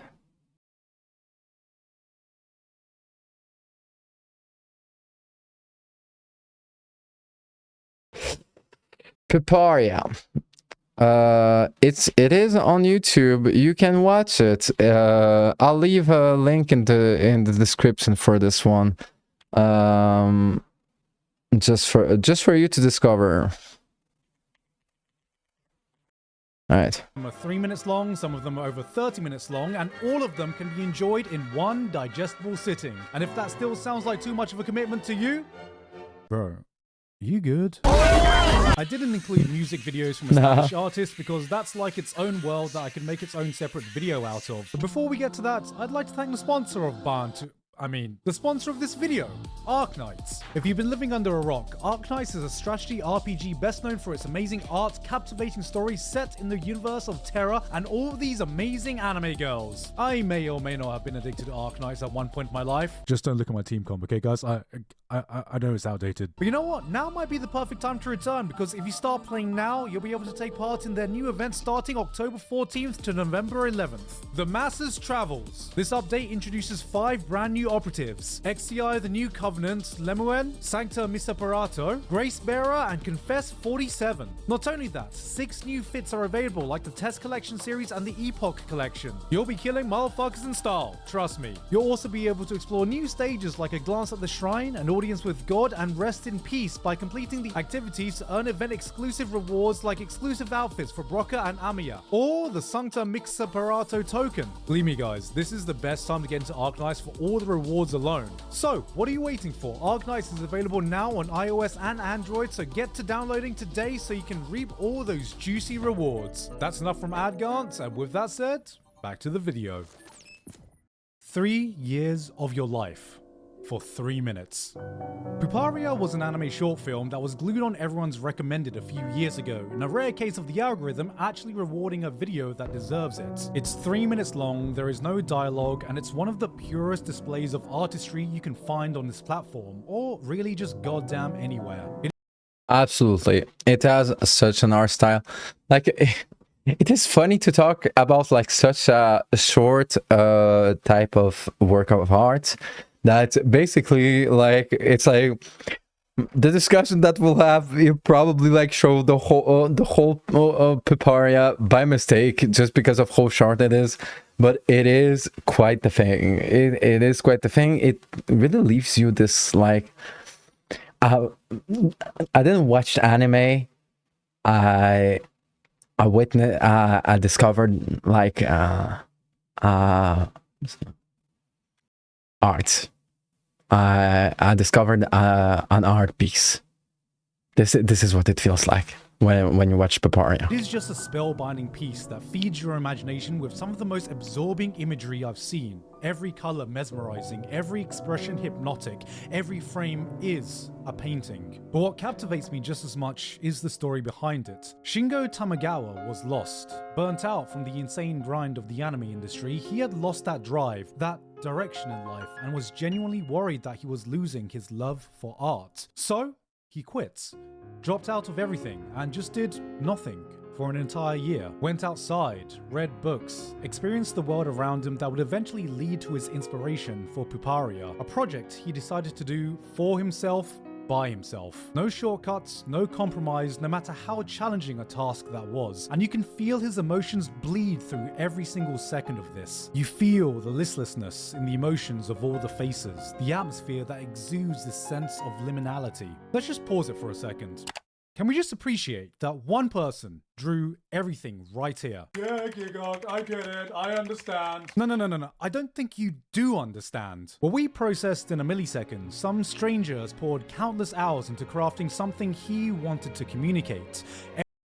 What I found beautiful is that like this was for himself, and this is some, when it comes to art, you will notice that like there are art that is made to become products, there are art to become art and to be shown, promoted, sold. There is art that is made to promote yourself, and that is art that is made just to be art. And Puparia is... it is that. Every design, every facial expression, every choice of color has had more intent and thoughts put into it than we can probably ever know, etching just a little part of himself with every stroke of the pencil. Whatever emotions we are able to garner from this single frame, the creator has probably felt 100-fold. Now, repeat that over hundreds and hundreds of times for every single frame in these 3 minutes. To me, this is what art is meant to be. A piece of work that you experience, that you feel just a fraction of what the artist has put into it, even if you don't fully understand it. So if one man can pour 3 years of his life into this, I think it deserves at least 3 minutes of your time. Indie animation has been absolutely popping off on YouTube recently. I mean, in just the last few months, we got the release of Knights of Guinevere. Punch Punch Forever continues to be one of the funniest series on YouTube. Glitch seemed to be picking up everything under the sun. We got a freaking Homestuck pilot that got released. film came out. But from Japan, nothing has made me a die-hard fan faster than Milky Subway. A misfit group of intergalactic delinquents find themselves trapped on a train speeding between planets, trying to make sense of the chaos they find themselves in. This all started from a 3-minute short film that the creator turned into a series of shorts on YouTube while cementing his role as the Jesus. It's the guy who puts the I in team. I don't have enough time to list Jesus. Original work, Yoe Kamehameha, director, screen, marketing designer, promotional video promotion, like sound director, like bro, like. The guy who puts the I in team. I don't have enough time to list all the things I love about it. The aesthetics, the character designs. It's a series that instantly charms you from the opening scene and never leaves you without a smile on your face. But if I had to pick one thing this short showcases an absolute masterclass of, it's dialogue. We've all been there before. You pop on an episode of anime and you see people talking. Person 1 makes a remark, stops. Person 2 replies to person 1, pause. Person 1 comments on person 2's reply, space. Person 3 makes a quirky comment, ha ha ha ha ha. This isn't dialogue, this is turn-based talking. Now check this out. ごめん、わかった。ごめん、そうだよね。話してると思って。改めて確認なんだけど。千春じゃないって勝手に切れたの。みんな帰れないわ。なんすか。俺らが僕だ。キーモードやめて。 For the longest time, I was just convinced that anime couldn't do banter well, and while there have been some exceptions, Milky Subway is up there as some of the best I've seen. Characters interrupt each other, talk over one another, arguments are sporadic and all over the place. There's a certain pacing to it that feels natural yet carefully crafted to be as punchy and entertaining as possible. This is some of the best organic banter I've seen in anime, while also achieving what 90% of other anime fail to do. Be funny, and as a bonus point, be consistently funny. で、原因作った張本人はテーザーで固められちゃったのね。はい。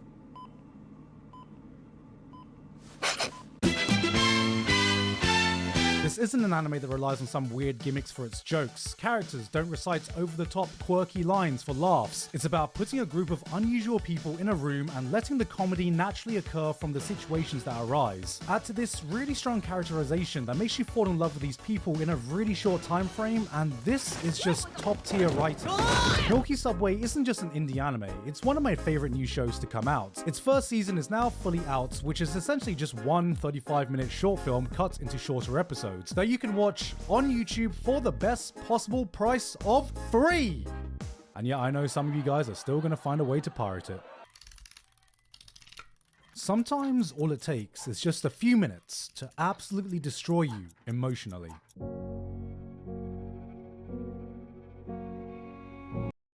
Thank you so much for all these artists that like allow to speedrun some poor souls into discovering what the fuck is the suicide outline. I'm sure many of us still feel that scar of watching the opening few minutes of Up.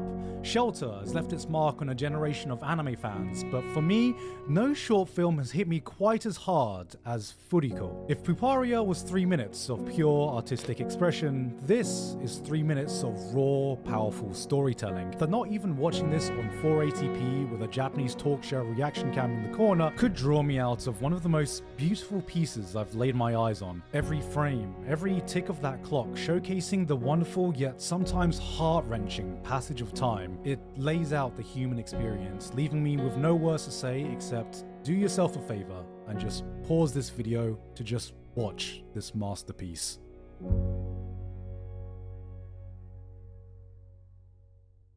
Sometimes you find things without even looking, and this next one I found through a commercial. Flat Studio is a small indie studio I discovered through various music videos they've done, and this commercial depicting the lives of two friends in an advertisement made to encourage students to study as hard as they can for their exams, which is the most Japanese thing I've ever heard of. But what? This is so adorable. What the fuck? They made like ads for like students in Japan to study art? This is so Japanese. This is so beautiful. What the fuck?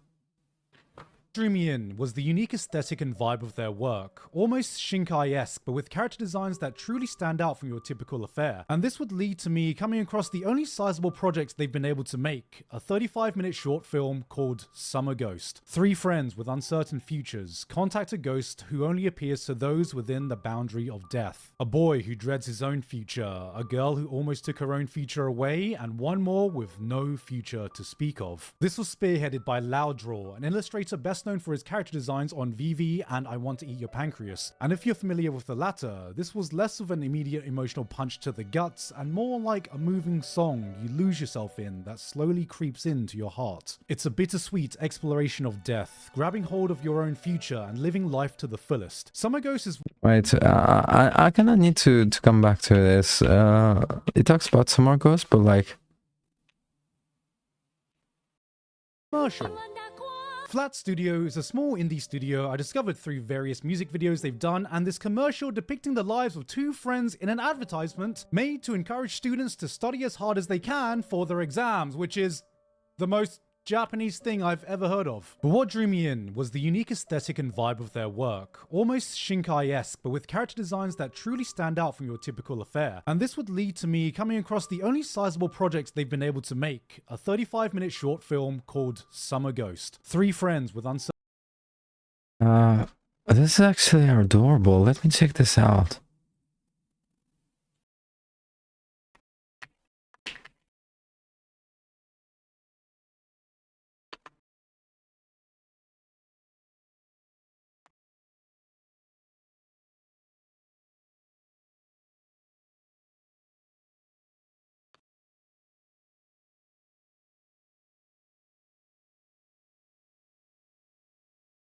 So basically, Flat Studio, I found it. I'll actually check it out some other time. Have you ever seen Japanese? But like, they really made like an anime for like the Japanese youth to actually like motivate them to study. This is the most adorable thing I've ever fucking seen.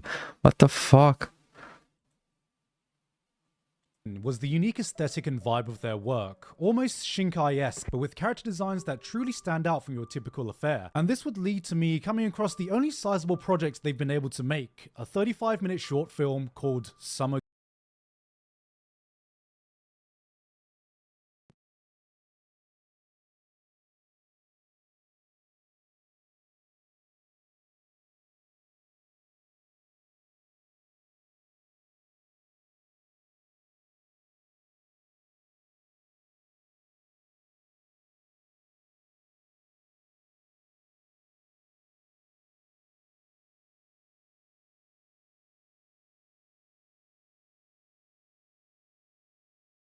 Ghost. Three friends with uncertain futures contact a ghost who only appears to those within the boundary of death. A boy who dreads his own future, a girl who almost took her own future away, and one more with no future to speak of. This was spearheaded by Louddraw, an illustrator best known for his character designs on Vye and I Want to Eat Your Pancreas. And if you're familiar with the latter, this was less of an immediate emotional punch to the guts and more like a moving song you lose yourself in that slowly creeps into your heart. It's a bittersweet exploration of death, grabbing hold of your own future and living life to the fullest. Summer Ghost is one that hits on the heart more than it hits on the mind. It's ethereal while feeling grounded. Characters talk in this muted tone rather than how you expect a normal anime character to talk, but in a way that makes all these emotions the people go through feel that much more real. This is not one everyone will appreciate, but it'll hit especially hard for anyone who does. Discovering the short felt like discovering an indie band you know is going to blow up one day, and I'm excitedly awaiting for whatever project this team can cook up next.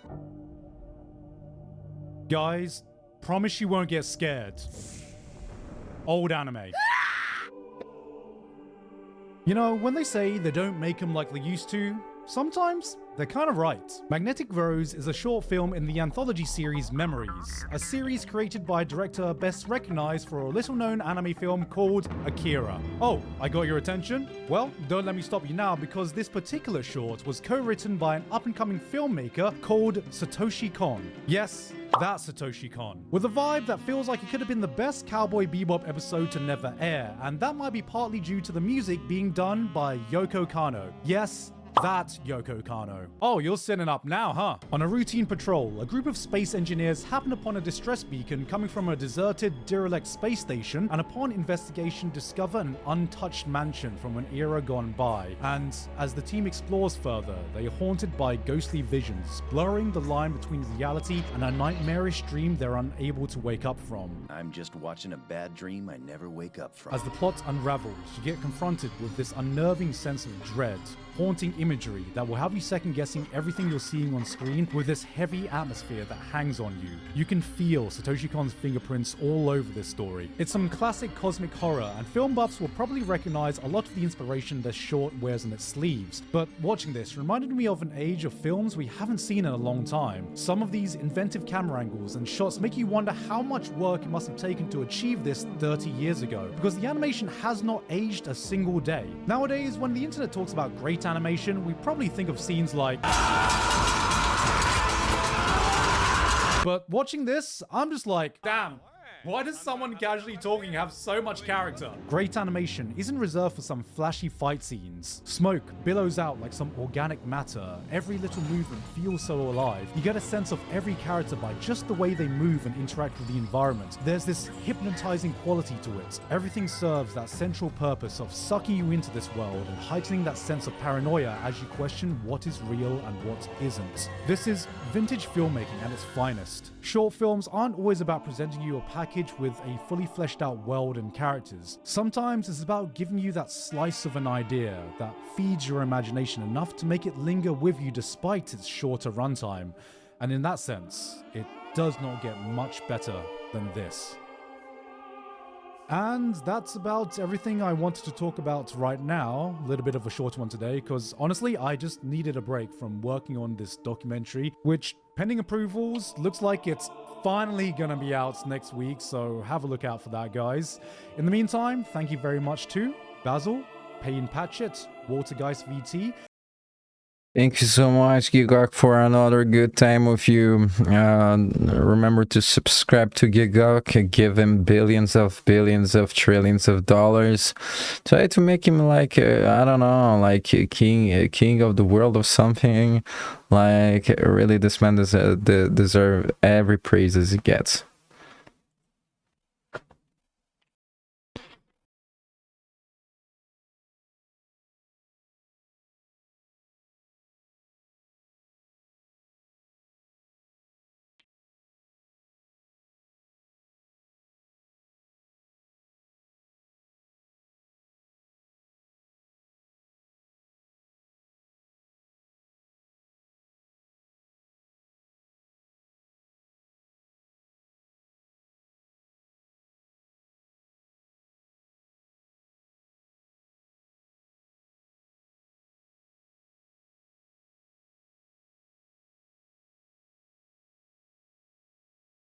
Japan.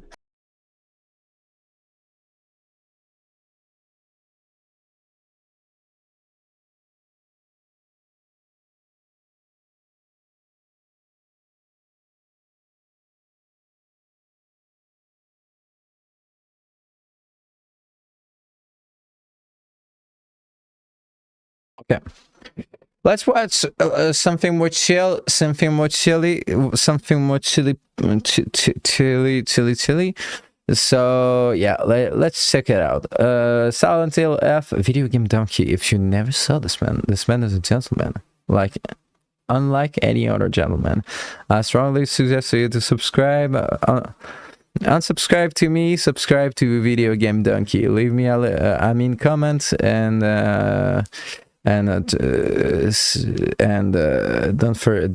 don't forget to dislike. Press any button. What if I pressed the button F? Why does that happen? A lowercase letter F is the scariest letter in the alphabet kingdom.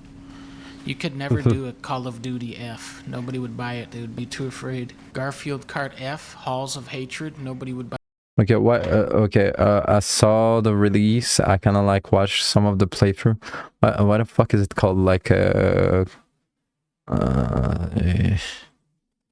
Silent Hill F.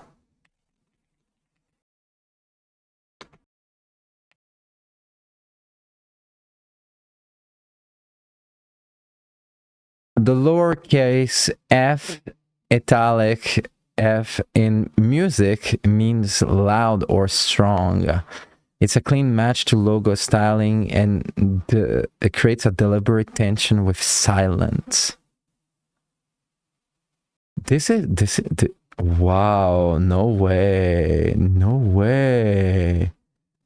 So Silent Hill F.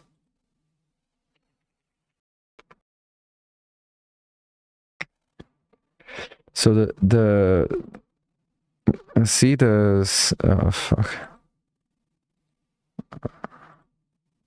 See the Silent Hill F? This F is not an F like a letter, it's a musical letter. It's a musical symbol to actually like represent loud. This is so cool. This is actually such a small detail, but this is actually so fucking cool. Alright, let's go back to buy that. Only Silent Hill players are brave enough to buy a game called Silent Hill F. What is Panini Projection? Is it like... Let's see if they fixed this franchise yet. In Silent Hill 2 Remake, you could not walk into cloth. There was no cloth physics and nothing. And absolutely nothing. This is not a AAA production. This is a single F production.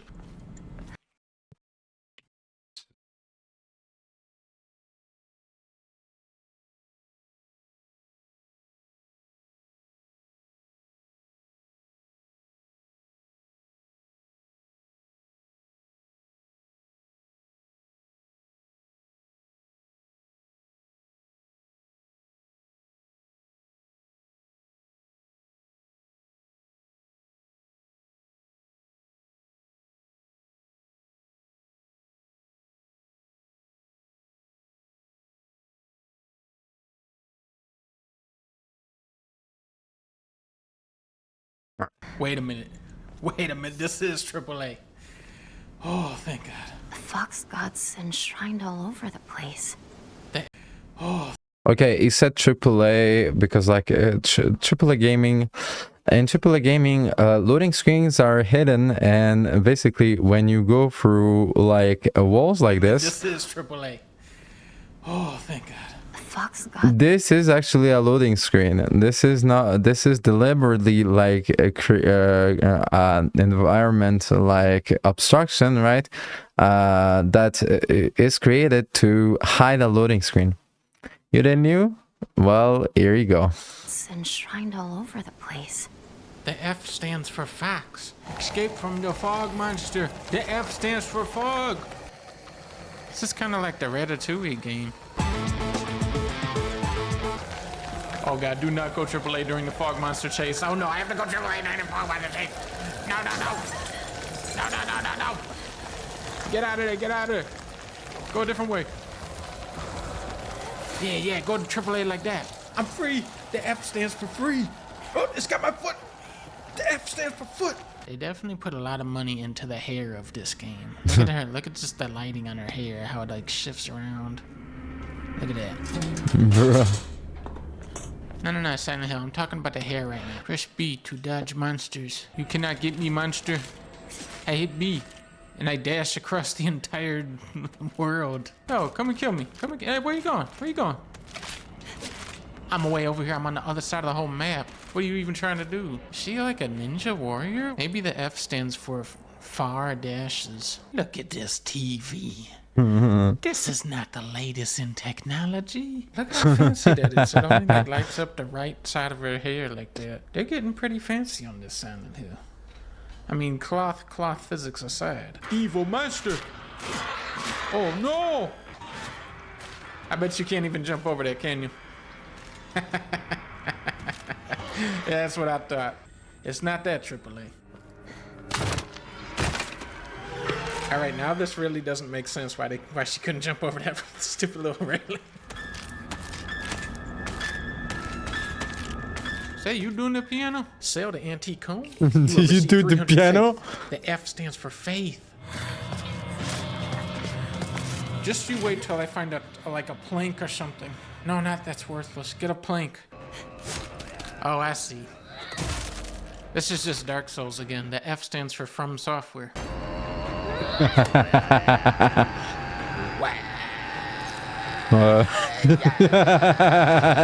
you think I'll be able to make like funny weapons like Dead Rising? Who won? Good drink. Very good. Bro, like these days, like marketing, like really fucking struggles, you know. What do we get? Like some good drinks? Yeah, some good drinks. Let's go. I would love to see you hit me. Go ahead. Go ahead. Boom, I just dashed into a cutscene. What are you gonna say about that? The way forward is blocked by a fence. The F stood for fence all along. What was that? That's just the evil Silent Hill monster, don't worry. It's just like a metaphysical manifestation of your irrational fear of green beans. Oh, stop stabbing me in the throat. Kinda hurts. Takes a little health off. Hee, I'm doing this. Oh, no. Wait. Just let me finish this. I lured him so far away this time. He's looking at a picture of green beans taped to a wall. I got this. Just, you have to do it twice? That's stupid. The F stands for stupid. I've unlocked a new costume. The F. Wait. You have to do it twice? That's stupid. The F stands for stupid. I've unlocked White Sailor Moon's school uniform? the new costume. This is so cool. This is such a small White Sailor Moon school uniform. This is so fucking cool. Such a little like Easter secret like in Silent Hill. Like fucking like a bro like just like Sailor Moon in fucking Silent Hill. Like let's fucking go, man. The F now stands for Fluffy Bunny Fluff. This is a highly disturbing and scary franchise. Why did someone put this here? I don't know. Why are you a rabbit? This field is really scary. I keep thinking someone's there, but it's always just a scarecrow with his creepy face. I disagree. I don't find it scary at all, really. Well, that adds a little bit to the scariness. I think when they try to chop your head off, that means they're the evil one. I pick this one. You would not betray me. I was wrong. Which one of you dumb scarecrows is the right one? You idiotic imbeciles, stop attacking me. Maybe if I'd be nicer? What's truly terrifying about this puzzle is that every time you get it wrong, you have to do more of the combat. Maybe that's why everybody loved PT. It didn't have any combat. You know who would be really good at this game? King of the Hill. This is the one. Come on! This is gonna be the last one I check. It's gotta be this one. Look at him. He's pointing. He's saying, look, go over there. This is the nice one. Be nice! There's only 1, 2, 3, 4, 5 left. So only 17 more battles. What if it's this one? What if it's this one?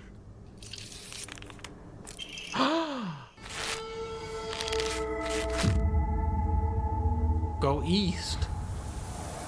But of course, this must be where the treasure of Silent Hill lies. Oh, nope.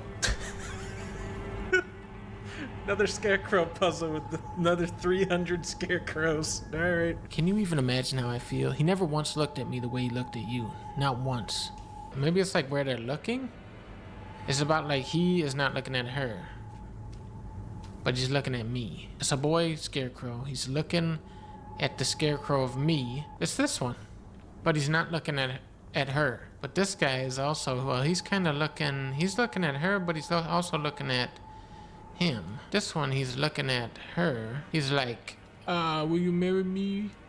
But she's over here like this. And this one, he's like, hello. No, it's gotta be this one. It's gotta be this one, definitely.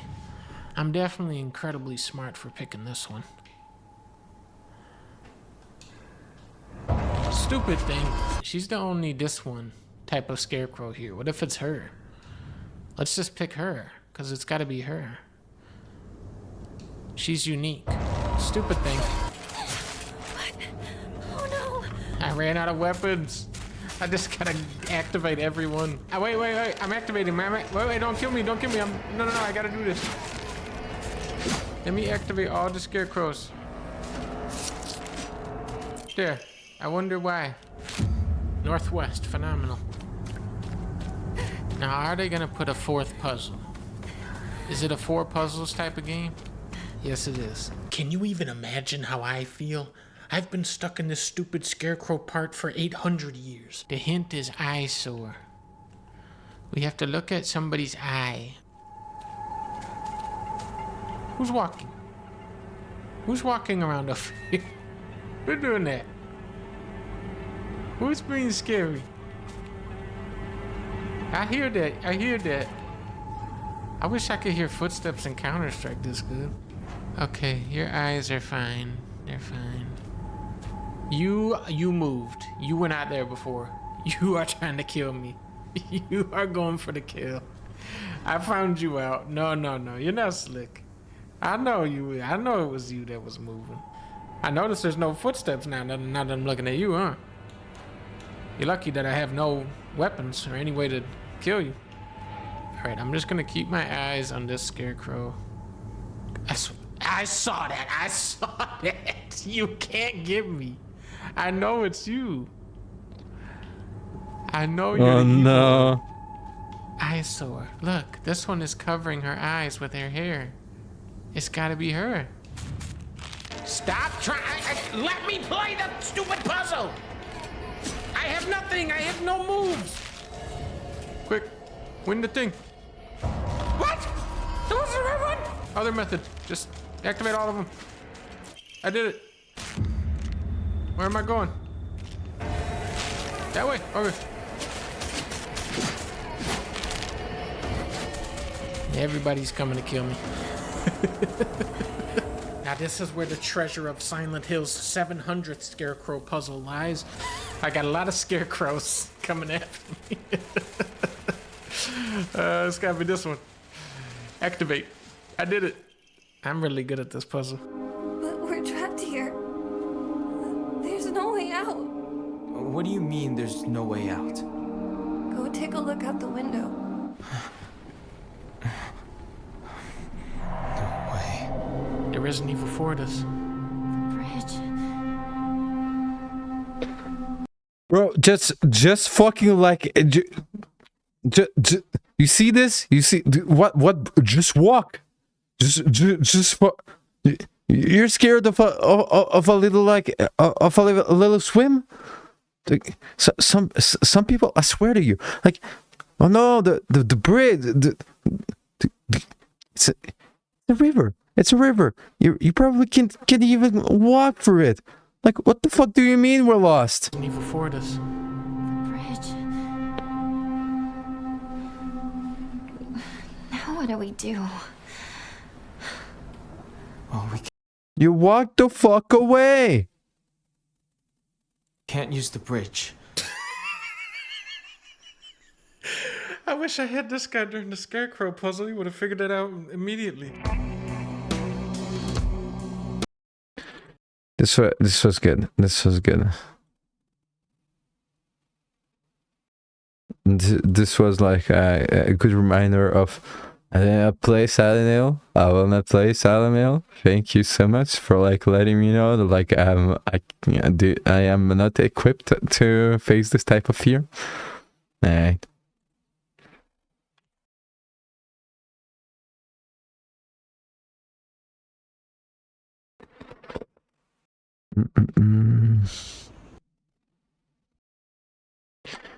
Alright, let's watch something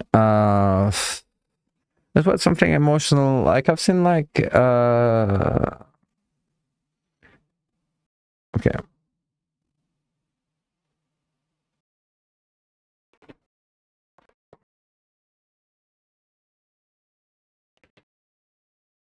Okay, it glitched out. Let me just give me a second.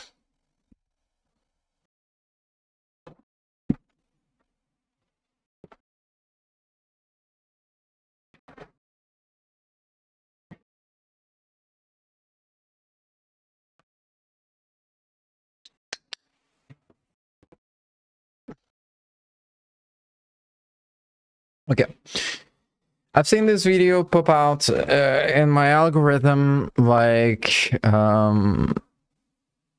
feeling like you don't belong anywhere. I usually don't get these type of things in my I don't usually get this type of content in my feed, so I'm really curious. Apparently, like, so let's check it out. Like, what does this this adorable Asian girl has to say? Please don't mind the ghost telling type of scary type of lighting. Anyways, a lot of people have been asking me, where have you gone? Took a break from just a little bit of everything. I feel like I don't belong anywhere. I don't really feel like I connect with people, and I feel that people are very scary. My biggest fear would be people, you know, because you don't really know how people are. But yeah, people are scary, and people I meet are scary, and people that I've known are also scary. I feel like when I meet new I look like the scariest person, like, reacting to this type of content, I swear. Like, if she's scared of, like, irregular people, look at the fucking dude, like, reacting to your video. Like, oh my, I'm sorry. people, I try my best to put myself out there. You know, progress always isn't linear, so it kind of regresses. So that's kind of where I'm at again. I'm just back to, like, very, very disconnected. And I don't know how to approach people or do the right social cues or know how to interact. Every time I meet people or am in a social interaction, whether it's with people I've known or, you know, I always feel on edge, always anxious. And sometimes I just wish it can stop. Like, I wish I didn't have to overthink and just wonder, oh, does this person actually like me or doesn't like me? In the grand scheme of things, why does that even matter? We're all gonna fucking die anyways. Why do these little things matter? Right, this is the question that I ask myself. I used to fucking like run into this grind of not egocentric, but like ego pleasing others in this fucking like social grind that I had, and then I was like, we're all gonna die. Life is meaningless. Why the fuck did I even like dared and allowed myself to care? And since then, life is good. Life is Gucci. Life is better. Like, I still feel like the same anxiety that I used to feel, but you know what? I don't feel. I don't care about myself the same way, and the way people will look at me, judge me, or like have an opinion about me the same way, because we're all gonna die. Life is meaningless. We had our fun, and we can have some fun like before we're all gone, but like might as well like not fucking like trying to fucking like aim for something that matters only to us personally at the end of the day, you know?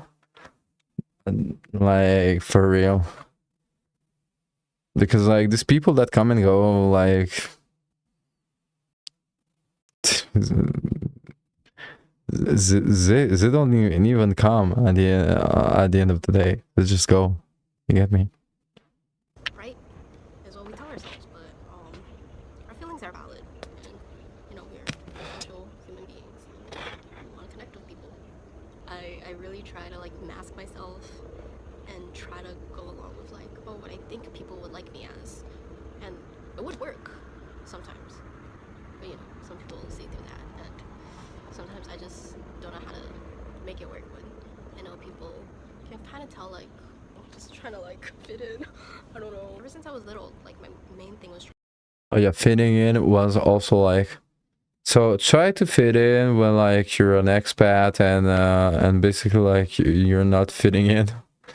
This is the dumbest fucking thing.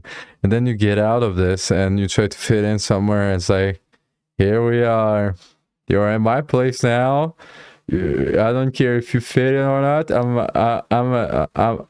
a kind friend of yours that like will never care about if you fit in or not. All right. Well, like this fucking whole idea of fitting in, pleasing others, and everything.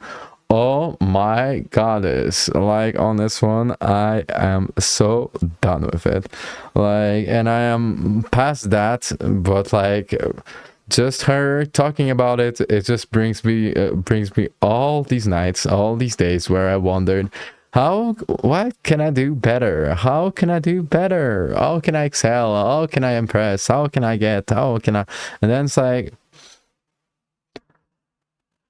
pure void, pure nihilistic happiness of why did I even dare to give a fuck? And at the end of the day, it allowed me to, my journey was allowed me to offer myself some love to myself that I actually never allowed myself to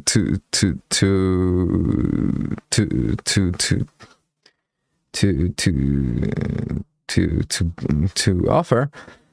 And this is enough for the rest of my life. But like just talking, I really feel like all these like experiences that I had to go through as well, and I'm like, thank my goddess that I am so fucking done with it. Trying to fit in, especially when you felt like you're the odd ones out and you're growing up. Like I was the only fresh off the boat Asian kid, and I was made in China, so I got prop tier because of my mom. But you know, you had to fit in, you had to assimilate. That's like what we're taught. And I literally used to tell myself, I'm not Chinese, I'm American. Like I told my mom that too, and my grandma. Like looking back at it now, it's so sad that I was like denying my own heritage. But honestly, I've grown older and I've grown since then, and I kept moving and didn't know how to interact with people. Same. Personally, I never really denied, but like I really never fucking like. So I am from Russian descent, all right, Russian, and I don't remember the like.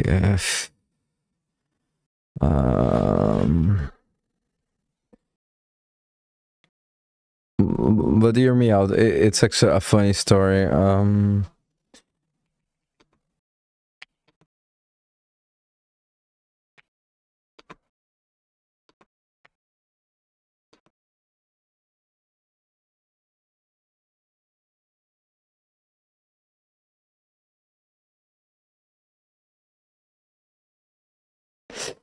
Estonia. So I am from like Russian descent and Estonian descent, but I live in France, right? And I actually didn't reject much my Russian descent and my Estonian descent, but I rejected it just because it was forced on me. So because like my expat parents basically like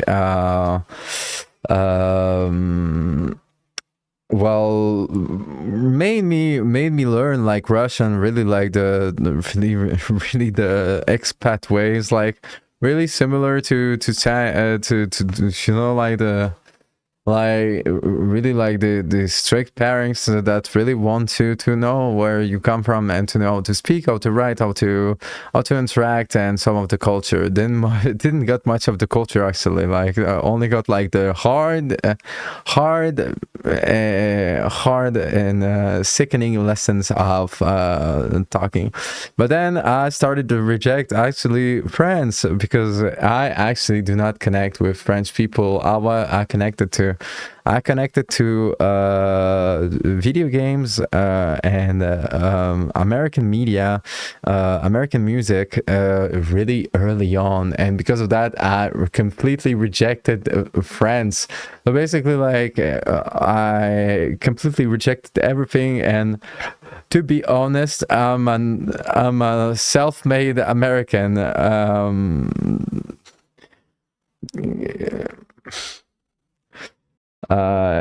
Kind of living in Europe, and you wouldn't believe how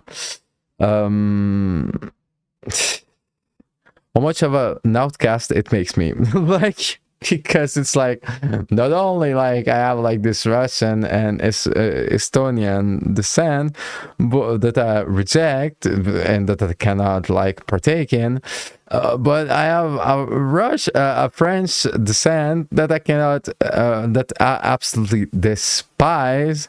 And here I am, thankfully, thanks to the internet, here I am living in my American world, Americanized world, right? Where I can be the American boy that I always wanted to be, because fuck America as well. Like, if I could choose to go somewhere, it will be Japan, because like America is just like too expensive, risky. Like it's another type of hell. That it's just like another type of like problem. But like, here I am having like problems actually like of integration. Always wanted to be like, you know, the outsider, the outcast, and the lone wolf, you know, became the lone wolf that I wanted to become. It's a nightmare. It's a nightmare. Proud people with niche, what's it called? Is it niche? No, it's clicky. Yes, clicky friend groups. I never knew how to navigate myself around those friend groups. Like, even if I think they're cool, I want to be a part of them, or I want to seem like I'm a cool kid or whatever. Even now, it just felt like I was never cool enough. And, you know, a lot of people tell me, or like, I've heard people say, like, you don't have to fit in with the cool kids, or you don't have to fit in with this or that. But I don't know why, like something just felt like I needed to like be that way, or else I'm just a loser. And that kind of low-key, I kind of fulfilled that self-fulfilling prophecy, because I literally had like no friends when I was like on an ice skating team for like almost a year. Like, I didn't know how to interact with them, and I would sit alone every single time, and it was like the worst feeling ever. But that was also when my depression was like making me like a genuine fucking zombie. But now depression is just making me feel like a crazy bitch, because I'd be like here and then here. Not many people know much about me, and I'm scared to share vulnerable part. Yeah, the problem is like when you start with like this little starter pack of fuck you, called fuck you, go fuck yourself, good luck.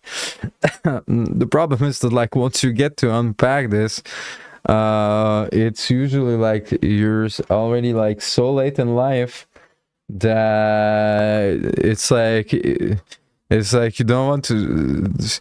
It becomes a problem, because like people are like, yeah, but what about normal life? And you're like, the fuck you mean normal life? This doesn't exist for people like us, you know what I mean? Like, the ordinary life has been denied to us, man. Friend. About me, people are mayhaps evil. Mayhaps.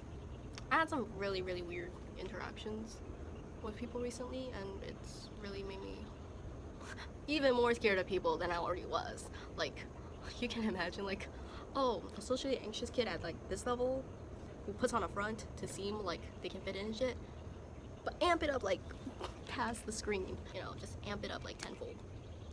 No, when people do shitty things to you, it makes you distrust people even more. And I don't know, I just go crazy. I know people aren't bad people. People are just human. And the human are good and bad. Like, there's no just like it's not just like one or the other. It's just both coexisting. But then like what I have trouble with is just like, what is the good that you can accept and what is the good that you can't accept? I have trouble trying to come to terms with those things. I'm still figuring things out, and I'm still learning about myself and the world, and I can't say I have very high hopes for a lot of things for myself, especially myself. I feel like this video kind of also answers some questions about why I named myself No Longer Human. It's because, similar to the author of that book, I always feel like I'm putting on a mask. Like, some part of me always feels like I'm playing some type of role. It's just hard to know who I actually am, and do people actually accept me. Yeah, if you, I think that like the moments, and it's I don't know if it's true for her, but like, and maybe it's similar to her, and but to me, it's like literally when I'm here, you know, well, like I don't have to put a role, I don't have to like discriminate myself, and actually like try to do something to actually please someone and feel like not not the odd one, you know, like not the stranger, do not feel like a complete stranger, you know,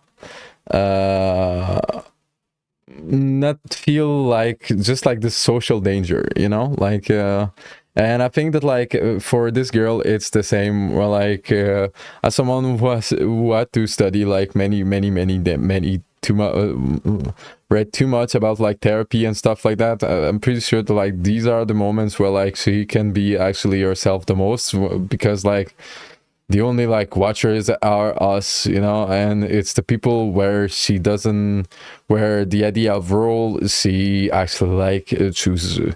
When given the choice of a role of or being yourself, people will actually choose themselves to be themselves, obviously.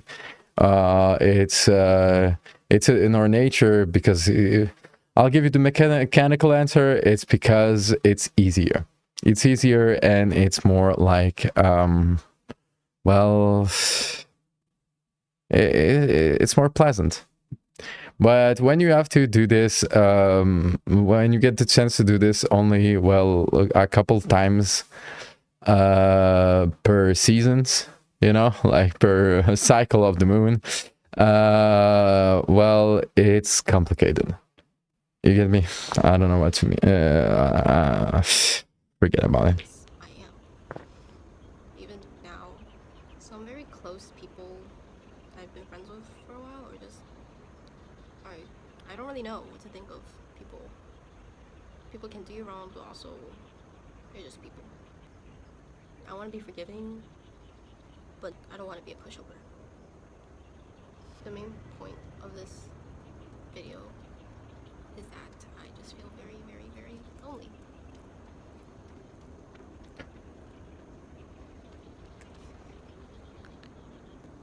Guys, I cannot be staged. This is so stupid, bro. Back to my storytelling shit. The main point of this video is just I feel very, very, very lonely. It's not just like being physically alone, it's also just mentally feeling like I can't connect with people on a deeper level. And that fucking sucks. Because I don't want to have crippling, like heart, like palpitations whenever I see people that I want to be friends with, but I don't know how to talk to them, and I literally like, I stutter, I say the wrong things, I make things awkward, and then I'm just staring at them like, or I'm in a group setting, I completely get ignored. Oh my god. That's been happening. Like, I try to talk and like trying to chime in, say something funny, but no one hears me. No one freaking hears me. Even though I think my voice is loud. Like, I think my voice, I don't have a quiet voice.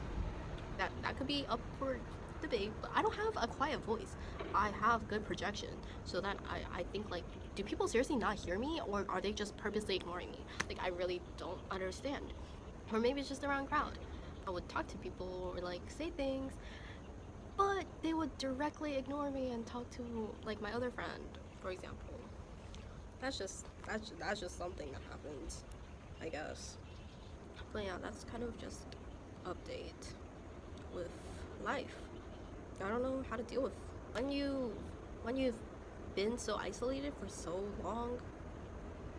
I had so many periods of my time where I was so isolated in my life, because I don't have any siblings either, and Dad is gone. Well, not like dead, but like just deadbeat. Mom is at work 24/7, zero time for me, and I was always home alone. I don't know. I try to find connection with the internet through games. Same. Live the level. Like the funniest thing is really like I always wanted to be the dark guy, the cool guy that is a lone wolf. Ended up being one. It's like, how do we socialize the lone wolves? What's the where do you go as a lone wolf? Not because I achieved it. Where do I go now? Hello? There's someone? Ah, fuck it. Too bad. Well, I guess because I'll continue to do content creation, huh? Or like anime. I distracted myself for a while with those fandoms, but I don't know. Sometimes now that I've grown older, I feel like these distractions don't work the same for me anymore, and that's why it's hard to cope. And that's why it's really hard to cope, actually, because if I don't have connection with any sort of media or much of anything at all, what is there to live for? If I don't have connection with people, society, community, no community, it just feels like some stuff in life just feels pretty meaningless. Not to be a Debbie Downer. You can see that in a positive way or a negative way, but for me, I'm a pessimist that tries to be optimistic, but yeah. Oh my god, there's so many fucking flies. I mean, the world's gonna end, so let's just try to be ourselves. Yeah, the world's gonna end. We're all gonna die. It was all useless. Thank you so much for coming by. I liked a bunch of you. I gotta be honest. Doesn't mean anything, and at least the feeling is here, you know. And at least it was honest. Right? I will keep trying to telling myself that, and let's see if things get better. Yeah. And wish you the best. I'm not officially back. I'm just giving an update. Signing out. This is no longer human _77. This was actually really thoughtful, really true. So I don't know. I don't know. Yeah, really interesting.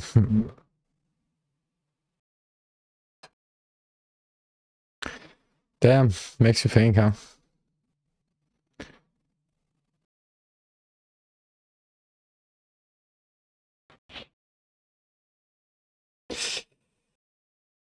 Okay.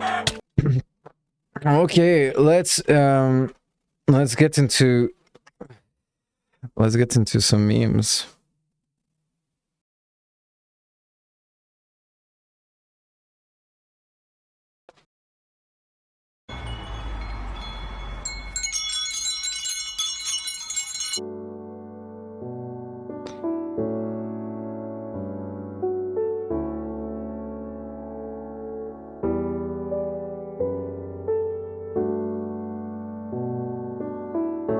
Come on, girl.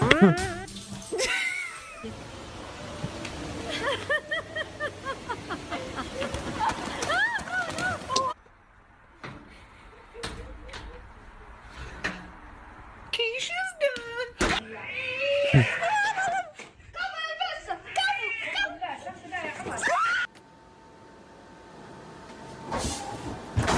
Mama, somebody, the bug in your hair, Mama. What bug? Get it. Get it.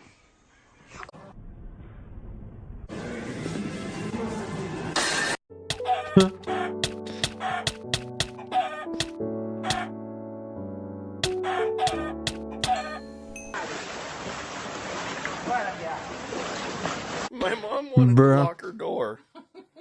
She's got a sliding door. And this was her solution.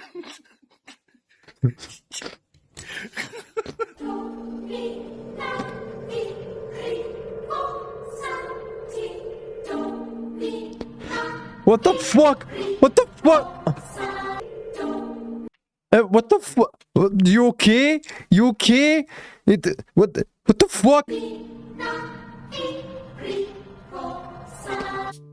And it's like, no outside. What the fuck?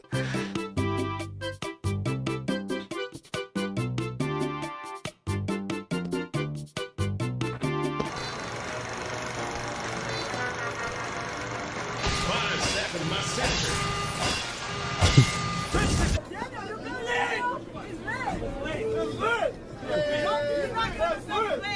his ass!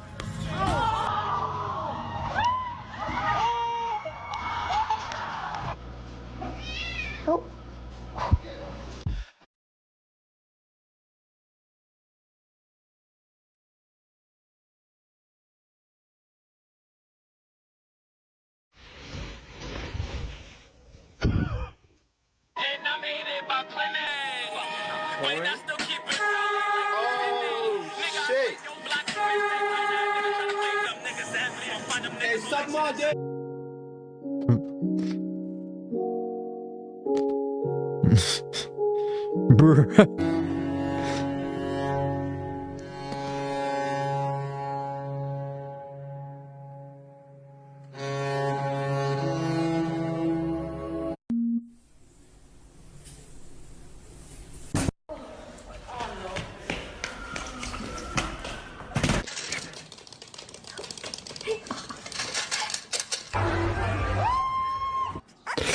Ah!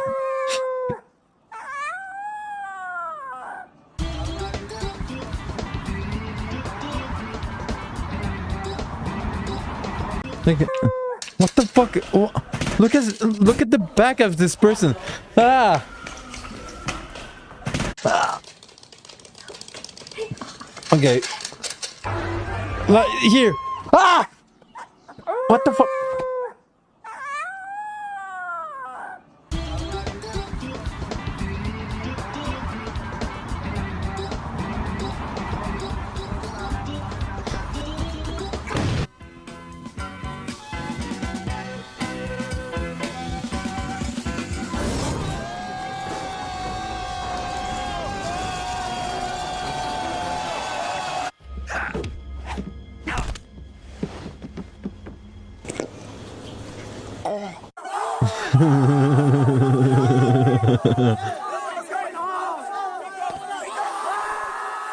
What up, bro?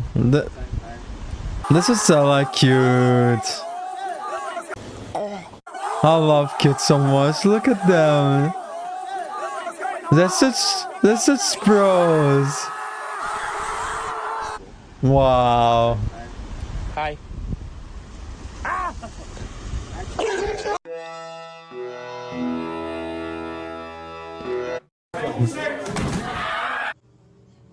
Oh shit, no way, man. You gotta have a t-shirt on, man. What you doing, yo? Come on now, man. What you doing, yo? This fucking censoring is stupid.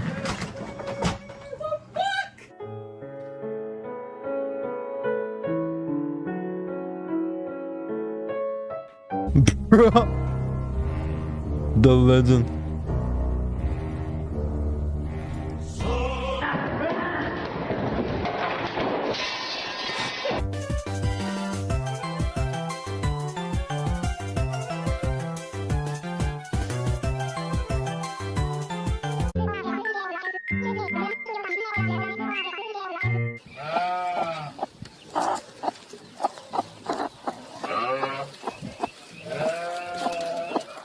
Oh, what the?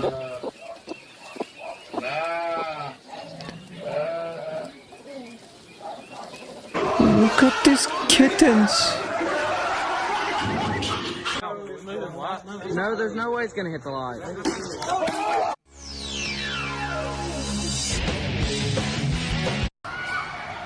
Okay, let's rewatch this moment of. So this is an historical moment. You will see this video in the future. This is an historical moment that we, during this era of the internet, forgot how to call. But this is a moment that we will always remember, cherish, and that we will always be proud of. I will only allow you to rewatch this event that took place once. And just enjoy what you never could have. But we kept a memory of it.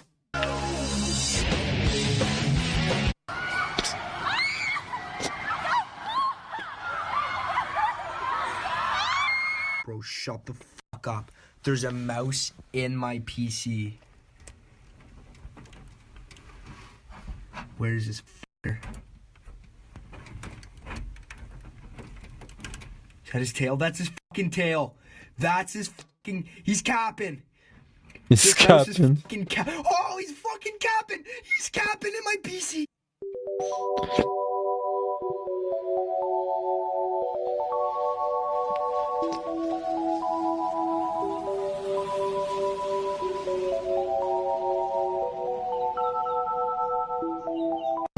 New fashion, bro.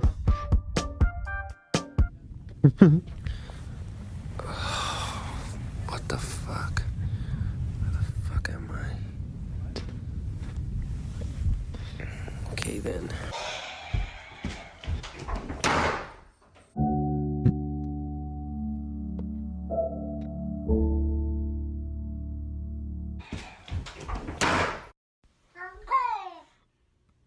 I'm cold.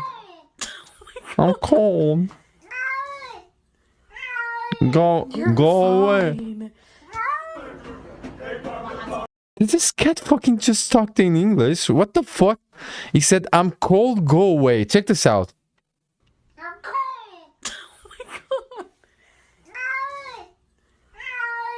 You're fine. And he says no after that. Bro, this cat is a secret cat. Bro, cats actually can talk? What the fuck? Check this out. Okay, on this one, I'm not tripping the fuck out. He says, go away. I'm cold. And then he says, he asks, she says, he's fine. He says, no. I'm cold. Go away. Go away. You're fine. You're fine? No. Listen to that again.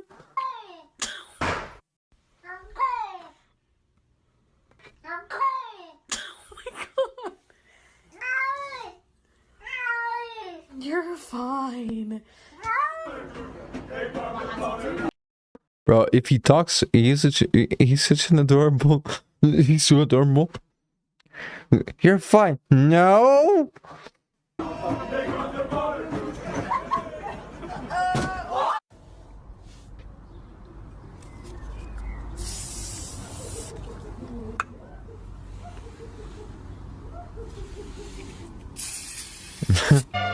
This is cute. The doggy.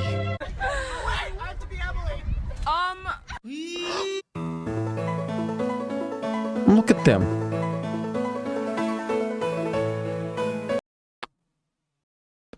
This could be you, if we were dating, but you're playing. This could be you, be happy. Alright.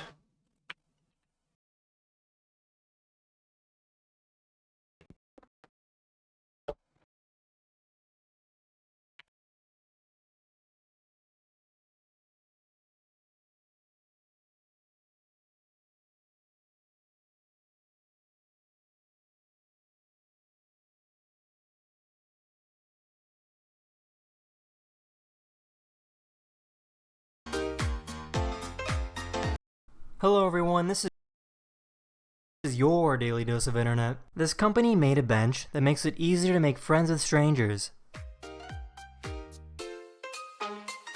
This is cute. People with social anxiety be like, okay, well, I'll get the fuck away then.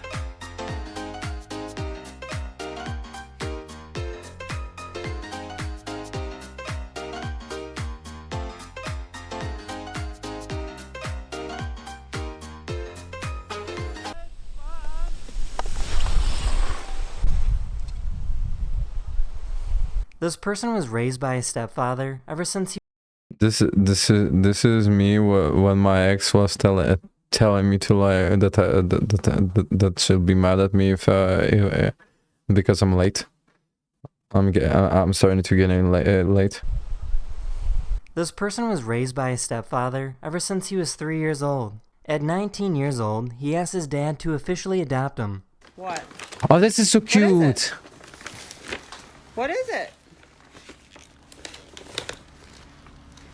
What is it? What is it? Adoption papers? Are you kidding me? This is so beautiful. This lizard has the ability to create its own air bubble to breathe underwater. The bubble moves up and down because the lizard is recycling its oxygen supply. This gives the lizards an ability to hold their breath for over 16 minutes long. Damn, this looks weird.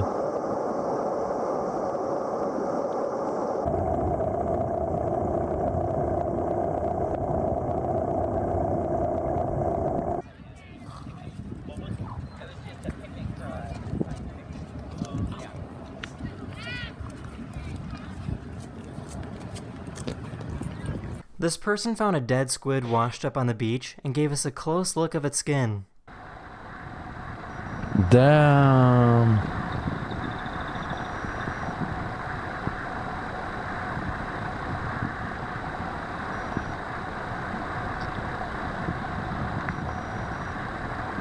This person was driving around in California when they saw a meteor fall right out of the sky.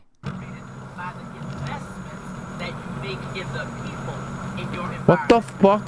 The investments that you make in the people in your environment. You cannot ask someone. Here's what the mountains of Iceland look like.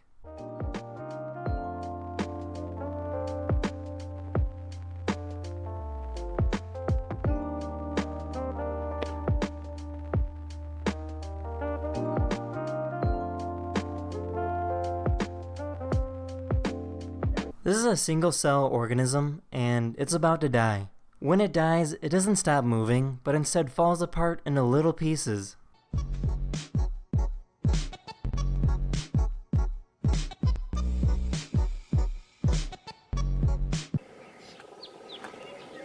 आवाज मत करो, मेरा video चालू है.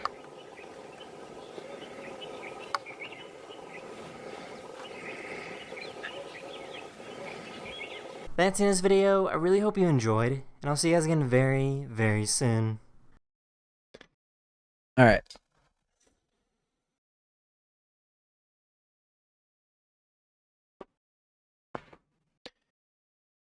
Okay.